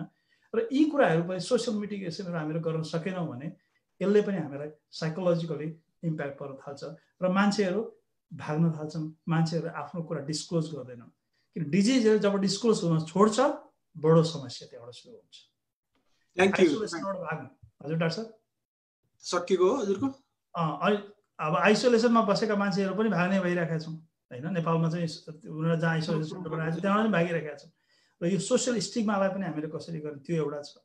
अब फ्रन्ट लाइनमा भएका मान्छेहरूको चाहिँ अब साइकोलोजिकल इम्प्याक्ट कस्तो हुन्छ भने त अघि हामीले डिस्कस गरिहाल्यौँ, धेरै उनीहरू त्रसित हुन्छन्, गाह्रो भइरहेका छ। अब हस्पिटल गभर्मेन्ट लेभल पनि अब अहिले यसको कारणले गर्दा साइकोलोजिकली डिस्टर्ब छन्, गभर्मेन्टको पोलिसी मेकरहरू पनि डिस्टर्ब छन्, हामी मात्रै होइन उनीहरू पनि। त्यसले गर्दा कन्फ्युजनमा डिसिसन गरिरहेका छन्। एकचोटि एउटा डिसिसन गर्छन् मास्क लानुहुन्छ भनेर अर्कोचोटि मास्क लाउनु हुँदैन, यहाँ पनि भयो नि। हस्पिटलको प्रोटोकल पनि चेन्ज भयो कम्प्लिटली। दे आर कन्फ्युज, किनभने यो पनि त वार कसरी फाइट गर्ने पहिलोपल्ट यसरी आफ्नो लाइफटाइममा एक्सपिरियन्स गरिरहेका छन्। नेपालको पनि सिचुएसन त्यही नै छ, उहाँको पनि गभर्मेन्टको क्लियर कट पोलिसी छैन, कसरी ह्यान्डल गर्ने भन्ने छैन। बोर्डरमा मान्छेलाई कति दिनसम्म रोक्ने कि नरोक्ने, आउन दिने कि नदिने, त्यसले गर्दा अन्यलको स्थिति छ, उनीहरू पनि स्ट्रेसमा छन्। अब हामी सर्भाइभल स्ट्रेटेजीमा पछि कुरा गरौँला अरू कुराहरूको यसको रिमेडीको बारेमा चाहिँ। हस्, थ्याङ्क यू डाक्टर उप्रेती। अब यसमा एउटा कुरो के जोड्न चाहेँ मैले भने हाम्रा चाहिँ नि नेपालका दाजुभाइ दिदीबहिनीहरू जो चाहिँ नि मिडल इस्टमा हुनुहुन्छ, गल्फ कन्ट्रीहरूमा, त्यहाँ गएका मध्ये केही मान्छेहरू चाहिँ सुसाइड गरेर ज्यान गएको छ। यो चाहिँ एकदमै डायर इमर्जेन्सी सिचुएसन। त्यो चाहिँ अघि तपाईँले भन्नुभयो, एउटा चाहिँ नि पोभर्टीले होला, अब पैसा छैन के गर्ने भन्ने। अर्को चाहिँ नि म अब पैसा कमाउन आएको, अब म चाहिँ नि बिरामी भएर कोभिड भयो भने त मेरो घरका मान्छेहरूले के गर्लान् भन्ने एउटा चाहिँ नि एङ्जाइटी, प्यानिक त्यस्तो किसिमको पनि भयो। त्यो भएकोले त्यो एकदमै भयावह प्रब्लम बनेर बसेको छ मिडल इस्टमा चाहिँ विशेष गरी। अब म एउटा सानो कुरा यहाँ अलिकति एड गर्न चाहन्छु, यसमा सर्भाइभल स्ट्राटेजी यसमै म लोड जोड्न चाहन्छु। यो 2020मा हामी सबैले के एउटा विचार गर्नुपर्छ भने यो साल भनेको पैसा कमाउने साल होइन, यो साल भनेको सक्सेसफुल साल हुने साल होइन, यो साल भनेको ठुलो मान्छे हुने साल होइन, यो साल भनेको बाँच्ने साल हो। हामी बाँच्यौँ भने, एकअर्कालाई बचायौँ भने, एकअर्कालाई मद्दत गर्न सक्यौँ भने यो बडो सक्सेसफुल मान्नुपर्छ। त्यसले गर्दा हामीले एक्सपेक्टेसन चेन्ज गरेर यसलाई सिम्पल भयो। म मेरो इम्प्लोयरलाई पनि त्यही भनिरहन्छु, उनीहरूले मलाई पुछिरहेको छ किनभने अब यो बिजनेस आउन चलाउने भने नो नो डोन्ट केयर, मलाई पेरोल मात्रै धान्न सक्ने भयो, तिमीहरूलाई मैले स्यालेरी दिन सकेँ, बचाउन सकेँ भने बरु स्यालेरी कट गरौँला, म एकजना पनि निकाल्दिनँ भने निकालेको पनि छैन। मेरो 1-2जना इम्प्लोइ छन्, एकजनालाई निकालेको छैन। सबैजना बाँच्ने हो, मलाई पैसा पनि कमाउनु छैन, पैसा जिन्दगीमा पछि कमाउला। र हामी त्यो मेन्टालिटीले बस्यौँ भने पोभर्टीमा पनि हामीलाई मद्दत गर्ला र भोलि गएर हामी कमाउन सक्छौँ भन्ने किसिमको हामीले सोच्नु पर्यो, ज्यान चाहिँ जोगाउनु पर्यो। एकदमै राम्रो। अब बाँचे नाच्न पाइन्छ भन्ने कि नेपाली उखान छ, त्यसलाई चाहिँ सम्झेर हामी बसौँ र चाहिँ नि नाच्यौँ नहत्याउँ भन्ने कुराहरू चाहिँ हामी यसबाट चाहिँ सिकौँ साइकोलोजीबाट। त्यस पछाडि अब म के भन्न चाहन्छु भने यो चाहिँ नि कोरोना भाइरस चाहिँ एउटा new disease, this is WHO ले के भनेर डिफाइन गरेको छ भने this is a new disease different than SARS and MERS. This is completely different disease. त्यस पछाडि यो चाहिँ नि it has a rapid spread, exponential. र अर्को कुरा चाहिँ WHO ले के भनेको छ भने अब उनीहरूले चाहिँ एउटा चाहिँ स्टेटमेन्ट दिएका छन् भने we don't have any treatment or vaccines. यो भएको हुनाले it's a difficult situation, it's a pandemic, it's a difficult disease. अघि हामीले डिस्कसन गरिसक्यौँ माइल्ड मोडरेट भनेर। त्यस पछाडि अब चाहिँ नि डिजिज पनि थाहा भयो, अब हामी चाहिँ नि यसका असरहरू पनि मनोविज्ञान के छ भन्ने कुरा नि बुझ्यौँ भनेपछि अब हामीले के गर्ने हो त? सधैँ यस्तै हुने हो त? अब हामी सधैँ चाहिँ नि अहिलेकै अवस्थामा बसिराख्ने हो त भन्ने किसिमको कुराहरू सबैले सोध्नु भएको छ। कहिलेसम्म चाहिँ नि अब कोरोना रहन्छ भनेर मलाई कतिले सोध्नुहुन्छ, तपाईँहरूलाई पनि सोध्नुहुन्छ, सबै जेनरल पब्लिकले एकले अर्कालाई सोध्ने कुरा भएको छ। अब हामीले तपाईँ हामीले मात्र होइन कि संसारभरिका मान्छेहरूले अब सधैँ यसरी लकडाउन, सधैँ चाहिँ नि बिजनेसहरू क्लोज गर्ने अथवा चाहिँ नि एक्टिभिटिजहरू ठप्प गरेर सकिँदैन। अब हामीसँग भ्याक्सिन नआइन्जेल र ट्रिटमेन्ट पत्ता नलागिन्जेल हामीसँग अब रेमडेसिभिर अरू मेडिकेसनहरू चाहिँ इमर्जेन्सी ट्रायलको रूपमा त गरिएको छ, तर definitely we don't have a treatment. अनि अब भ्याक्सिनका चाहिँ थुप्रै ट्रायलहरू भएका छन् र तिनीहरू चाहिँ क्लिनिकल फेज, कति प्री क्लिनिकल फेजमा छन्, कति चाहिँ क्लिनिकल फेजको फेज 1 मा छन्। अब त्यो चाहिँ लाग्नका कम्तीमा छिटोभन्दा छिटो आयो भने 6 महिना लाग्छ त्यसको चाहिँ असर पत्ता लागेर निस्किनका लागि। भनेपछि अब 6 महिना हामी के गर्ने हो त कम्तीमा, अथवा 1 वर्ष अथवा 2 वर्ष के गर्ने हो त भन्दाखेरि अब हामीले चाहिँ स्ट्र्याटेजी बनाउनु पर्छ, सर्भाइभल स्ट्र्याटेजी। बाँच्ने कसरी त? अब बाँच्नका लागि WHO ले चाहिँ नि गाइडलाइन्सहरू बनाएको छ क्राइसिसको। पहिलो कुरा त यो चाहिँ नि स्पिड छ, यसको एक्सप्लोसिभनेस छ, त्यसलाई चाहिँ नि कन्ट्रोल गर्नु पर्यो। कसरी त भन्दाखेरि हामीले चाहिँ नि सोसल डिस्टेन्सिङ गर्ने हो कि, अब चाहिँ मुख नाकहरू कभर गर्ने हो कि, ह्यान्ड हाइजिनका कुराहरू गर्ने हो कि, होइन मोबिलिटीहरूका कुराहरू गर्ने हो कि, यी सबै कुराहरू गरेर चाहिँ नि स्ट्र्याटेजी बनाउनु पर्यो। सबभन्दा ठुलो कुरा चाहिँ यो डिजिज जहाँ छ त्यसमा चाहिँ क्लस्टरहरूलाई एक्सप्लोसिभ हुन दिन भएन। यसको चाहिँ टेस्ट गर्नु पर्यो, डायग्नोसिस गर्नु पर्यो, ट्रिटमेन्ट सपोर्टिभ ट्रिटमेन्टहरू गर्न सक्ने एस्योरेन्स गर्नु पर्यो। त्यस पछाडि क्वारेन्टाइन आइसोलेसनका कुराहरू छन्। सबभन्दा मेन कुरा चाहिँ डायग्नोसिस गर्नका लागि टेस्ट रियल टाइम PCR गर्नु पर्यो र चाहिँ नि त्यो गरिसकेपछि पत्ता लागेका मान्छेहरूलाई उपचार, आइसोलेसन, क्वारेन्टाइन र यी कुराहरू गरिसकेपछि हामीले सोसल डिस्टेन्सिङ चाहिँ टु सम एक्सटेन्ट अब भ्याक्सिन र मेडिसिन पत्ता नलागिन्जेल गर्नुपर्छ। आत्तिन हुँदैन। म आफू चाहिँ नि स्ट्रङ छु भनेर पनि हुँदैन र मलाई चाहिँ नि कोरोना लागिसक्यो भने डाक्टर शाहले पनि भन्न पाउनुहुन्न। हामी सबैले सोसल डिस्टेन्सिङ र एउटा चाहिँ नि barrier मेजर्सहरू until and unless we have a virus, vaccine or treatment, or 50 to 70% people get the disease all over the world.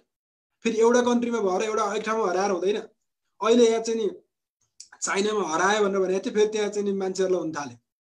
अब अहिले अमेरिकामा न्युयोर्कमा घट्यो भनेको छ, फेरि त्यहाँ नभएका मान्छेहरूलाई हुनसक्छ रिइन्फेक्सन, मतलब रिअकरेन्स हुनसक्छ डिजिजको। त्यही मान्छेलाई रिइन्फेक्सन हुन्छ कि हुँदैन त थाहा छैन। अहिलेसम्म चाहिँ नि टेस्ट गरिएकोमा हुँदैन भन्ने छ। तर हामीले चाहिँ नि अब आउने दिनहरूमा चाहिँ बिजनेसहरू पनि ग्रेजुअल्ली ओपन हुन्छ। अब स्कुल अथवा चाहिँ नि कलेजहरू पनि ग्रेजुअल्ली ओपन हुन्छ, बिजनेसहरू पनि ओपन हुन्छ। तर we have to maintain certain level of social distancing, hand hygiene, mask, all those things. त्यो भएको हुनाले हामीले चाहिँ नि त्यसलाई पालना गरौँ र एकले अर्कोलाई बाँच्नका लागि अघि डाक्टर उप्रेतीले भन्नुभएको जस्तो 2020 चाहिँ सर्भाइभलको इयर बनाऊ। जस्ट बाँच्नका लागि हामी कोसिस गरौँ, हेल्थी हुनका लागि कोसिस गरौँ र अर्कोलाई बचाउनका लागि कोसिस गरौँ। मेरो बिहेभियरले, मेरो व्यवहारले, मेरो एक्टले कसैलाई चाहिँ हेल्प होस्, हार्म नहोस् भनेर हामी लागौँ। यति गर्न सक्यौँ भने हामीले चाहिँ नि आफूलाई र अरूलाई पनि सहयोग गरेको देखिन्छ।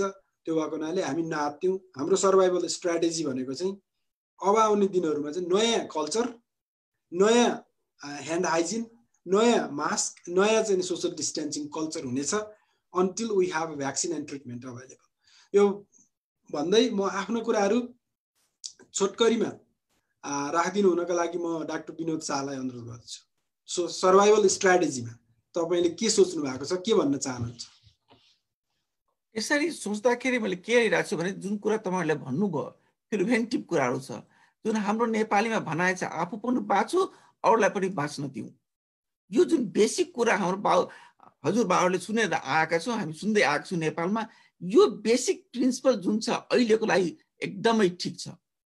हाम्रो डाक्टर साहबले भन्नुभयो धनी हुने, धेरै पैसा कमाउने, धेरै बनाउने, घर जग्गा किन्ने, सुन चाँदी यस्तो बेला छैन। आफै खाऊ, आफै बाँचौ र अरूलाई पनि बाँच्न देऊ। यो स्टेटमा तपाईले जुन कुरा भन्नुभयो कि प्रिभेन्टिभ मेजरहरू धेरै इम्पोर्टेन्ट छ। भोलि पर्छ तपाईको बिजनेसहरू बिस्तारै बिस्तारै खुल्छ, घरको एक्टिभिटीहरू बढ्छ र पैसा छैन भने बाँच्न पनि गाह्रो हुन्छ। इकोनोमिक्सको ठुलो इम्प्याक्ट छ। यसले गर्दा चाहिँ बिजनेसहरू खुल्नै पर्छ बिस्तारै बिस्तारै, बट विथ प्रिभेन्सन। यो भयो भने अवश्य पनि हामी सर्भाइभ गर्न सक्छौँ, यो समाजलाई बचाउन सकिन्छ र भोलि पर्सि यसको फेरि प्रगति आउँछ, फेरि राम्रो होला भन्ने मलाई पूर्ण विश्वास छ। धन्यवाद। थ्याङ्क यू डाक्टर शाह, छोटकरीमा आफ्नो कुराहरू राखिदिनु भयो। अब हामी कार्यक्रमको अन्त्यमा आइपुगेका छौँ। डाक्टर मदन उप्रेतीज्यूलाई यो सर्भाइभल स्ट्र्याटेजीमा तपाईले के देख्नु भएको छ? अब चाहिँ नि एउटा ह्युमन बिइङको हिसाबले, एउटा चाहिँ नि फिजिसियन्सको हिसाबले, एउटा चाहिँ नि साइकियाट्रिस्टको हिसाबले अब हामीले चाहिँ के गर्नु पर्ला सर्भाइभल स्ट्र्याटेजीमा? छोटकरीमा आफ्नो कुरा राखिदिनु होला। हामी कार्यक्रमको अन्त्यमा 10 मिनेटमा अब हामीले कार्यक्रम एन्ड गर्नुपर्छ। धन्यवाद। फेरि पनि के हुन्छ भने पहिला हामी नेचुरल हिस्ट्री हेरौँ। कुनै पनि प्रब्लम आयो भने हाम्रो ह्युमन बिहेभियरले कसरी त्यसलाई रियाक्ट गर्छ भन्ने, त्यो फेरि वारमा पनि लागु हुन्छ। म वारको किन एक्जाम्पल दिइरहेको छु भने त्यो त हामीहरूसँग भएको एक्जाम्पल त्यही नै छ अहिले होइन, त्यहीसँग हामीलाई कम्पेयर गर्न सजिलो हुन्छ। सबैभन्दा पहिला यो डिजिज पनि हुँदाखेरि सुरुमा अलिकति हामी डिनायल पनि भएको थियो, हो र हुन्छ र भन्ने किसिमको भएको थियो, त्यो नर्मल हो। अनि 81 लकडाउन भएपछि अनि ला यो त बर्बादै रहेछ भन्ने किसिमको एउटा भयो। र लकडाउनको सुरुको एउटा हनीमुन पिरियड थियो, 1 हप्ता जति, 1 हप्ता 10 दिन जति रमाइलो भयो सबैलाई। लकडाउन भएर बसिएको छ, काम गर्नु परेको छैन, घरमा बस्यो होइन, लुडो खेल्न बस्यो अथवा के गरेर बस्यो होइन, एउटा हनीमुन पिरियड। एक्सटेन्ड हुँदै गएपछि त्यो एउटा चाहिँ साइकोलोजिकली एउटा कस्तो हुन्छ नि, कन्फाइनमेन्टमा बसेको त हो नि। यति धेरै मान्छे प्रिजनमा एकैचोटि त बसेको थिएन नि कहिले पनि होइन, यो त एक किसिमको प्रिजन नै भयो नि।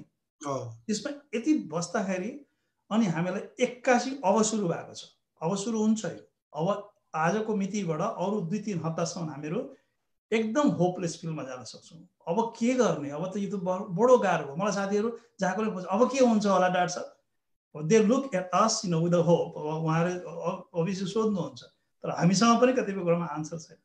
र त्यो स्थिति आउँछ र त्यहाँबाट अर्को स्टेज आउँछ। फेरि त्यो कसैसँग मान्छे आफ्नो मान्छे मर्दा पनि यही हुन्छ, सुरुमा डिनायल हुन्छ, सेकेन्ड स्टेजमा सडनली डिप्रेस फेज हुन्छ, अनि बिस्तारै एक्सेप्टेन्स हुन्छ, अनि फेरि चाहिँ नयाँ तरिकाले फेरि बाहिर जान थाल्छ, काम गर्न थाल्छ, त्यो हुन्छ। यसमा पनि सेम हो। हामी लकडाउन गरेपछि बानी पर्छ, अर्को तरिका हामी बाहिर निस्किन्छौँ, बिस्तारै काम गर्न थाल्छौँ, मास्क लगाउँछौँ, यस्तै रहेछ जिन्दगी भन्छौँ। हामी परिवर्तन भएर हामी बिस्तारै बिस्तारै बिस्तारै अगाडि बढ्छौँ। त्यसैले यो नेचुरल प्रोसेस हो, यो प्रेडिक्टेबल हुन्छ, यसमा कुनै असाध्य मान्नु पर्दैन। हामीलाई थाहा छ यो कसरी जान्छ भन्ने कुरा। त्यो एउटा ओभरअल स्ट्राटेजीको कुरा म भन्दैछु, एउटा डेटाको कुरा अथवा रिसर्चको कुरा। अब सर्भाइभल स्ट्राटेजीको कुरा गर्दाखेरि हामीले 3टामा म डिभाइडमा गर्न चाहन्छु। एउटा इन्डिभिजुअलको सर्भाइभल स्ट्राटेजी, एउटा जेनरल पब्लिकको, अर्को फ्रन्ट लाइनमा तपाईँ हामी जस्तो एउटा मेडिकल प्रोफेसनमा काम गरेको उनीहरूको सर्भाइभल स्ट्राटेजी अलिक फरक हुनुपर्छ, किनभने कामको नेचर फरक छ नि त होइन। युद्धमा काम मिलिट्रीहरूको सर्भाइभल स्ट्राटेजी त अलग हुनु पऱ्यो नि त, परेन र? उनीहरूको ज्याकेट बेग्लै हुनु पऱ्यो, बलियो हतियार चाहियो, अनि पो सर्भाइभ गर्न सक्छ। अब घरमा बस्ने मान्छेहरूले बङ्कर बनाएर बस्नु पर्ला होइन, उनीहरू युद्धमा त गएका छैनन्, तर बङ्करमा बसेर बस्नु पर्यो। अर्को हुन्छ गभर्मेन्ट र पोलिसी मेकरहरूको स्ट्राटेजी, कसरी गर्ने, कताबाट आक्रमण गर्ने, गऱ्यो भने यो भाइरस अझै ठेकाउन जान्छ। त्यसैले यो 3टामा हामीले सोच्नुपर्ने हुन्छ। अब हामी इन्डिभिजुअलको हिसाबमा गर्दाखेरि चाहिँ धेरै कुरा कभर भइसकेको छ। अब हामीले धेरै आत्तिनु भएन, यो साल चाहिँ अलिकति बेसिक मात्रै लिएर जाने भन्ने कुरा गर्नु पर्यो। र मेन कुरा अर्को कुरा फेरि यस्तो बेलामा अननेसेसरी न्युजहरू आउँछन् फेसबुकमा, तपाईँहरू भर नपर्नु होला। एउटालाई के मन लाग्यो, एउटा ल यस्तो भयो उस्तो भयो, जुन एउटा अफवाह भन्छ नि हामी मिथहरू त्यस्ता कुराहरू धेरै आउँछन् त्यस्तो कुराको पछि नलाग्नु होला मलाई दिनमा त्यस्तैले धेरै फोनले सताउँछ ल कोरोना भाइरसको त भ्याक्सिन निस्किसकेछ नि चाइनाले निकालिसक्यो अरे अब 2 हप्तादेखि भ्याक्सिन आउँछ बजारमा हैन हुँदैन त्यसै र यस्ता कुराको पछि नलाग्नु होला कति मान्छे मरेन भन्ने कुराको न्युज पनि धेरै नहेर्नु होला न्युजको ठाउँमा बरु अरू कुराहरू गर्नुहोस् राम्रा कुराहरू पढ्नुहोस् यो बेला अपर्च्युनिटी पनि हो तपाईलाई घरमा म्युजिक बजाउन मन लाग्छ भने म्युजिक प्र्याक्टिस गर्नुहोस् पेन्ट गर्न मन लाग्छ भने पेन्ट गर्नुहोस् योगा गर्नुहोस् छोराछोरीसँग बसेर टाइम स्पेन्ड गर्नु उनीहरूसँग सिकाउनुहोस् ज्ञानका कुराहरू सिकाउनुहोस् उनीहरूसँग उनीहरूबाट सिक्नुहोस् केही कुराहरू होइन र मैले आफूले पनि त्यो कुरा गर्न थालिरहेको छु केही कुराहरू म पनि त्यसलाई प्र्याक्टिस गरिरहेको छु भन्ने मात्रै होइन र यी कुराहरूले हामीलाई चाहिँ रेजिलियन्स बनाउँछ फाइट गर्न सक्ने क्यापेसिटी हामीलाई दिन्छ त्यो एउटा गर्नुपर्ने हुन्छ र एज अ होल अघि डाक्टर साहबले पनि भनिसक्नुभयो हामीले एक अर्कालाई मद्दत गर्ने बानी गरौँ हाम्रो सृजना कतिवटा चाहिँ मिस नेपाल बहिनी पहिला हुनुभएको थियो उहाँको एकछिन अगाडि म यो प्रोग्राममा आउनुभन्दा भिडियो एउटा मार्मिक तरिकाको उहाँको प्रेजेन्टेसन छ गरेर हेर्नु होला तपाईँहरूले पनि अहिलेको सिजनमा मान्छेले कति दुःख पाइरहेछ ती मान्छेलाई हामीले सानो सहयोग गर्दाखेरि पनि कसरी मद्दत गर्न सकिन्छ भन्ने कुरामा उहाँले गर्छु त्यो कुरामा सोच्नु न बरु त्यो कुरालाई हामीलाई एउटा ऊर्जा दिन्छ के कोठाभित्र थुनेर बसेर केही गर्न सकिने होइन हामीले गर्न सक्छौँ काहीँ त्यस्तो राम्रा काम गरेका संस्था छन् तपाईँले $5 $10 दिनुभयो भने उनको जिन्दगीमा परिवर्तन ल्याउन सक्छौँ हामीले त्यो कुरालाई पनि हामीलाई एक किसिमको आनन्द दिन्छ बाबा म लकडाउन भएको बेला पनि मैले केही त गर्न सकेँ त्यो कुरा पनि हामी ध्यान दिउँ फ्रन्टलाइनमा भएकोहरूको लागि चाहिँ पार्टिकुलरली अब म डिटेलमा जान चाहन्न तर यो फर्स्ट एड ट्रेनिङ जस्तो हुन्छ फर्स्ट एड जुन हुन्छ हाम्रो मेडिकलमा त्यस्तै साइकोलोजिकल फर्स्ट एड पनि उहाँहरूलाई हामीलाई ट्रेनिङ गर्नुपर्ने हुन्छ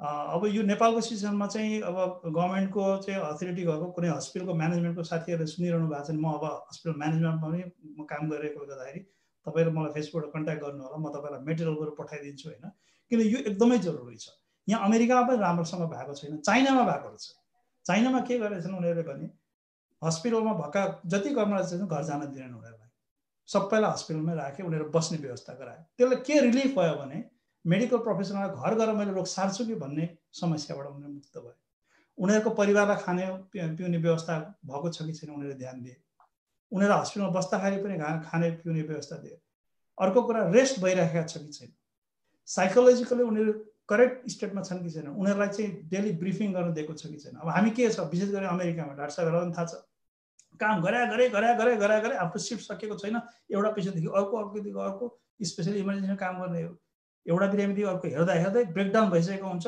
कसैले आएर पनि सोध्दैन कि तँलाई कतिको गाह्रो भइरहेछ अब अनि घर जान्छ स्ट्रेस भएर जान्छ घरमा पनि हामी भन्न सक्दैनौँ हामी मेडिकल प्रोफेसनको एउटा ठुलो समस्या के हो भने हामी आफू समस्यामा पऱ्यौँ भने हामीले सेयर गर्ने कोही हुँदैन हामी घरका मान्छेलाई पनि किनभने घरका मान्छेलाई पनि हामीलाई नै होप गरेर हेरिरहेका हुन्छ अनि हामीले नै होपलेस कुरा उनीहरूलाई गरिदियो भने उनीहरूलाई आपद हुन्छ हामी सबै कुरा लुकाएर बस्छौँ त्यसको समाधान के हो भने हस्पिटल आफैले म्यानेजमेन्टले चाहिँ एउटा डेली ब्रिफिङ सेसन राख्नुपर्छ कोही इन्ट्रेस्टेड छ भने त्यहाँ गएर आफ्नो एक्सपिरियन्स जसरी अहिले डाक्टर शाहले एउटा एक्सपिरियन्स भन्न पाउनुभयो यसले पनि हेल्प गर्छ आफ्नो कुरा भन्न पाउँदाखेरि पनि मान्छेलाई एउटा शान्ति महसुस हुन्छ अरूले पनि मेरो कुरा बुझिदिन रहेछ र अर्को कुरा के गर्नु भने यो चाहिँ फ्रन्टलाइनमा मात्रै नभएर इन्डिभिजुअलमा पनि अर्काको कुरा सुन्ने गरौँ कसैले केही कुरा भन्न खोजिरहेका छ उसलाई गाह्रो भइरहेका छ भने उनीहरूको कुरामा जजमेन्ट नगरिकन तपाईँले 10-15 मिनट केही कुरा उसलाई नटोकिकन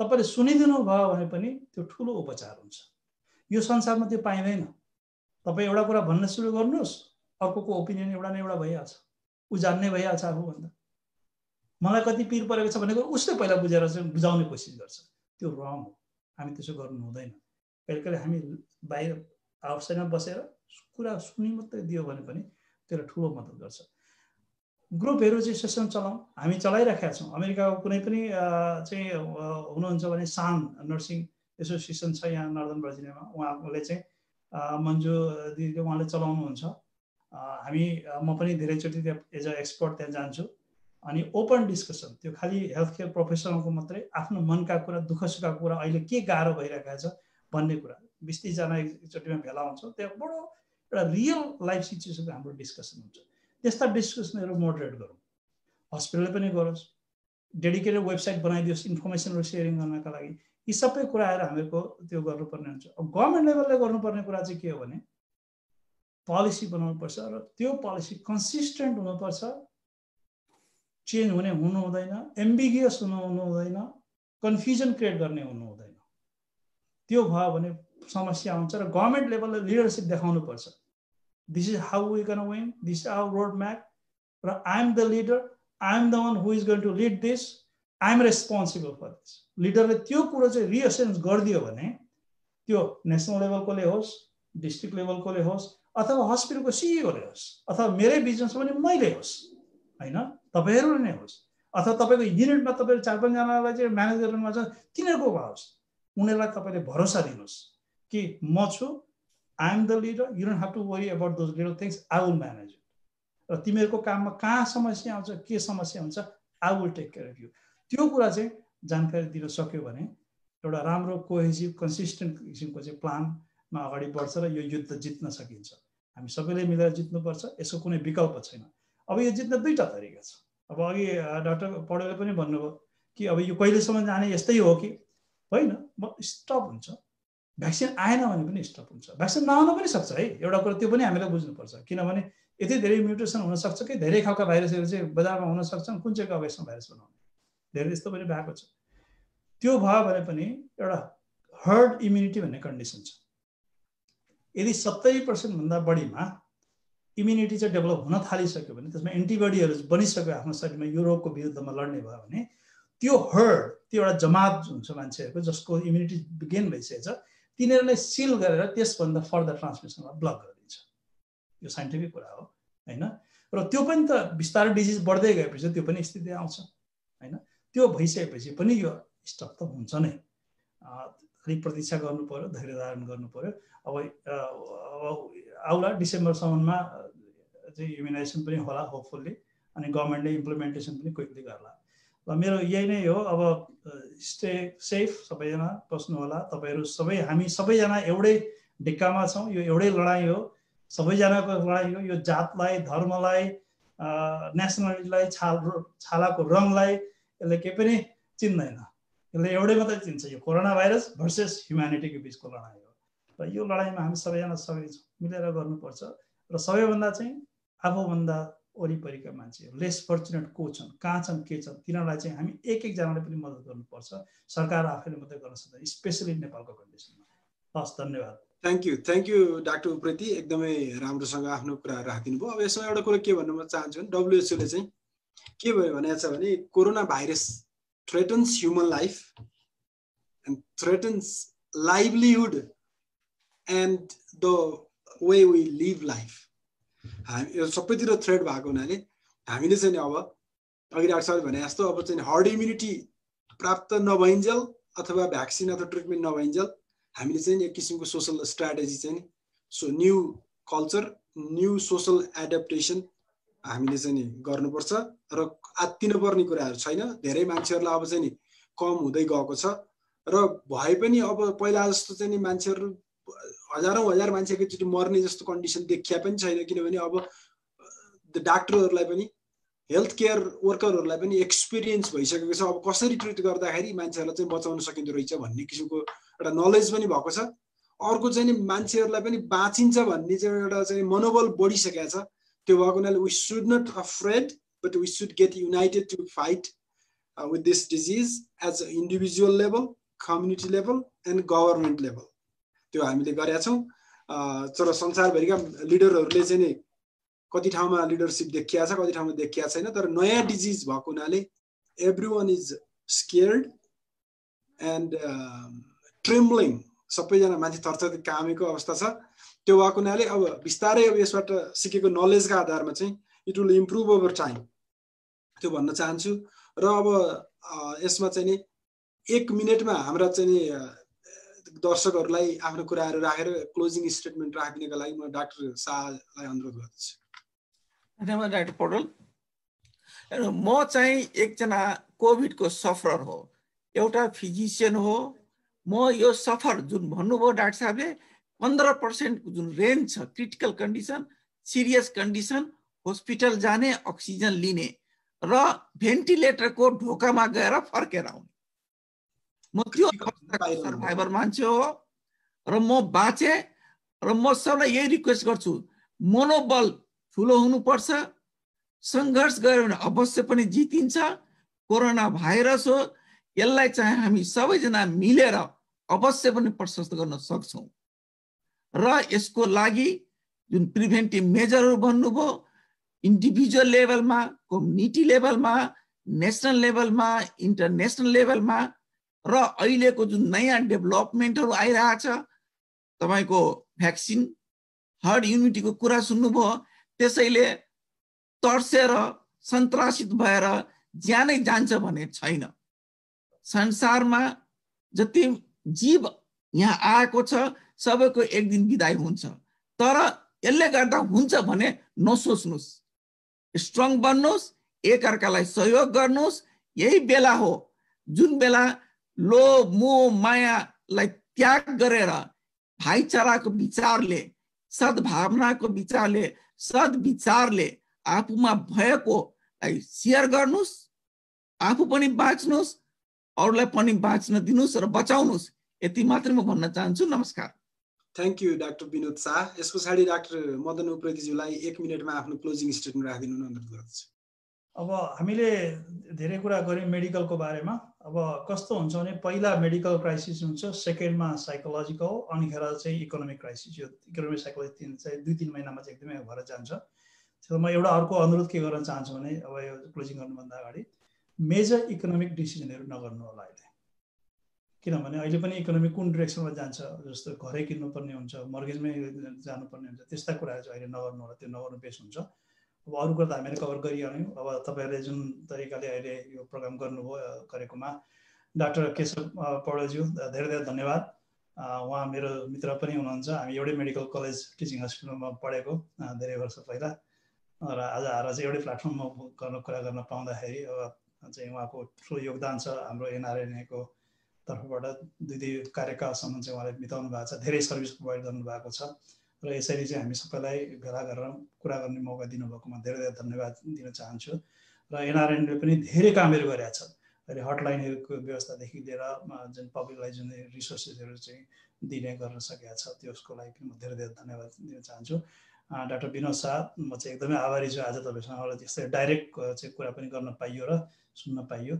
र दर्शकबिन्दुहरू सबैहरूलाई चाहिँ अझै पनि फेरि पनि अनुरोध गर्न चाहन्छु, नआत्तिनुहोस्, हामी सबैजना सँगै छौँ, समाधान हुन्छ, एउटा निकास आउँछ यसबाट, हामी आशावादी छौँ। Thank you doctor Upreti. अब आदरणीय जनसमुदाय, नेपाली दाजुभाइ दिदीबहिनीहरू, हामीले आज कोरोना भाइरस कोभिड-19 यसको एक्सपिरियन्स, साइकोलोजी र फ्युचर स्ट्राटेजीको बारेमा छलफल गऱ्यौँ। यहाँहरूको क्वेसन लिन चाहिँ हामी अहिले चाहिँ नि असमर्थ छौँ, र भविष्यमा एनआरएन अमेरिकाले बनाएको हेल्थ टिम, त्यस पछाडि हटलाइन टिम र विभिन्न किसिमका मिडिया मार्फत तपाईँहरू हामीसँग कन्ट्याक्टमा आउन सक्नुहुन्छ। तपाईँहरूलाई यदि कुनै समस्या पर्यो भने मैले मेरो नम्बर पर्सनल सेलफोन पनि दिएको छु, 6466711019, त्यो पहिला पनि दिएको छु, सार्वजनिक छ। यहाँहरूलाई केही पर्यो भने हामीले सहयोग गर्नेछौँ। अहिले कोरोना भाइरस पीडितको नम्बर कम र यो लकडाउन पीडितहरूको सङ्ख्या बढी र विदेशमा आएर नेपाल जान नपाएका बुवा आमाहरू, दाजुभाइ दिदीबहिनीहरूको सङ्ख्या बढेको र उहाँहरूले सहयोग खोज्नु भएको अवस्था छ। उहाँहरूलाई हामीले सकेसम्मको सहयोग गरेका छौँ र सम्पूर्ण चिकित्सक साथीहरू देशभरि हुनुहुन्छ र उहाँहरूलाई हामीले ट्रेसिङ गरेर सकेसम्म तपाईँहरूलाई सेवा उपलब्ध गराउन कोसिस गरेका छौँ र हामी कोसिस गर्नेछौँ। यस क्रममा एनआरएन अमेरिकाले जुन अहिलेसम्मको कामहरू गरेको छ उहाँहरूलाई म धन्यवाद दिन चाहन्छु। विशेष गरी स्वास्थ्यसँग सम्बन्धित टिममा बासु अधिकारीजी, त्यस पछाडि चाहिँ यो हेल्थ डेस्कमा चाहिँ हाम्रो नारायण पोखरेलजी हुनुहुन्छ। उहाँहरू सबैले एकदमै राम्रो चाहिँ मेहनत गर्नुभएको छ।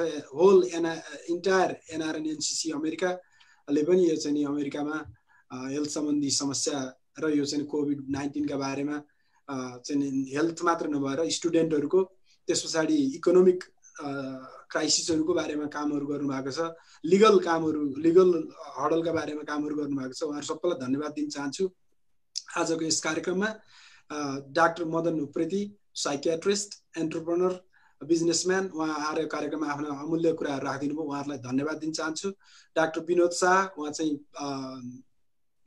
पेन स्पेसलिस्ट हुनुहुन्छ, फिजिकल एन्ड रिहेबिलिटेसन स्पेसलिस्ट हुनुहुन्छ र आफै कोरोना भाइरसबाट पीडित भएर चाहिँ यसलाई ओभरकम गर्नुभएको छ, फाइट गर्नुभएको छ सक्सेसफुल्ली। उहाँ चाहिँ एउटा हामी सबैको इक्जाम्पल हुनुहुन्छ। तपाईहरु दुवैजनालाई र सम्पूर्ण श्रोताहरूलाई र एन्टायर एनआरएन को टिम जसले चाहिँ यो कार्यक्रम गर्न सहयोग गर्नुभयो, तपाईहरुलाई सम्पूर्णलाई धन्यवाद दिँदै यो कार्यक्रम यही अन्त्य भएको घोषणा गर्छु। थ्यांक यू, नमस्कार, गुड नाइट।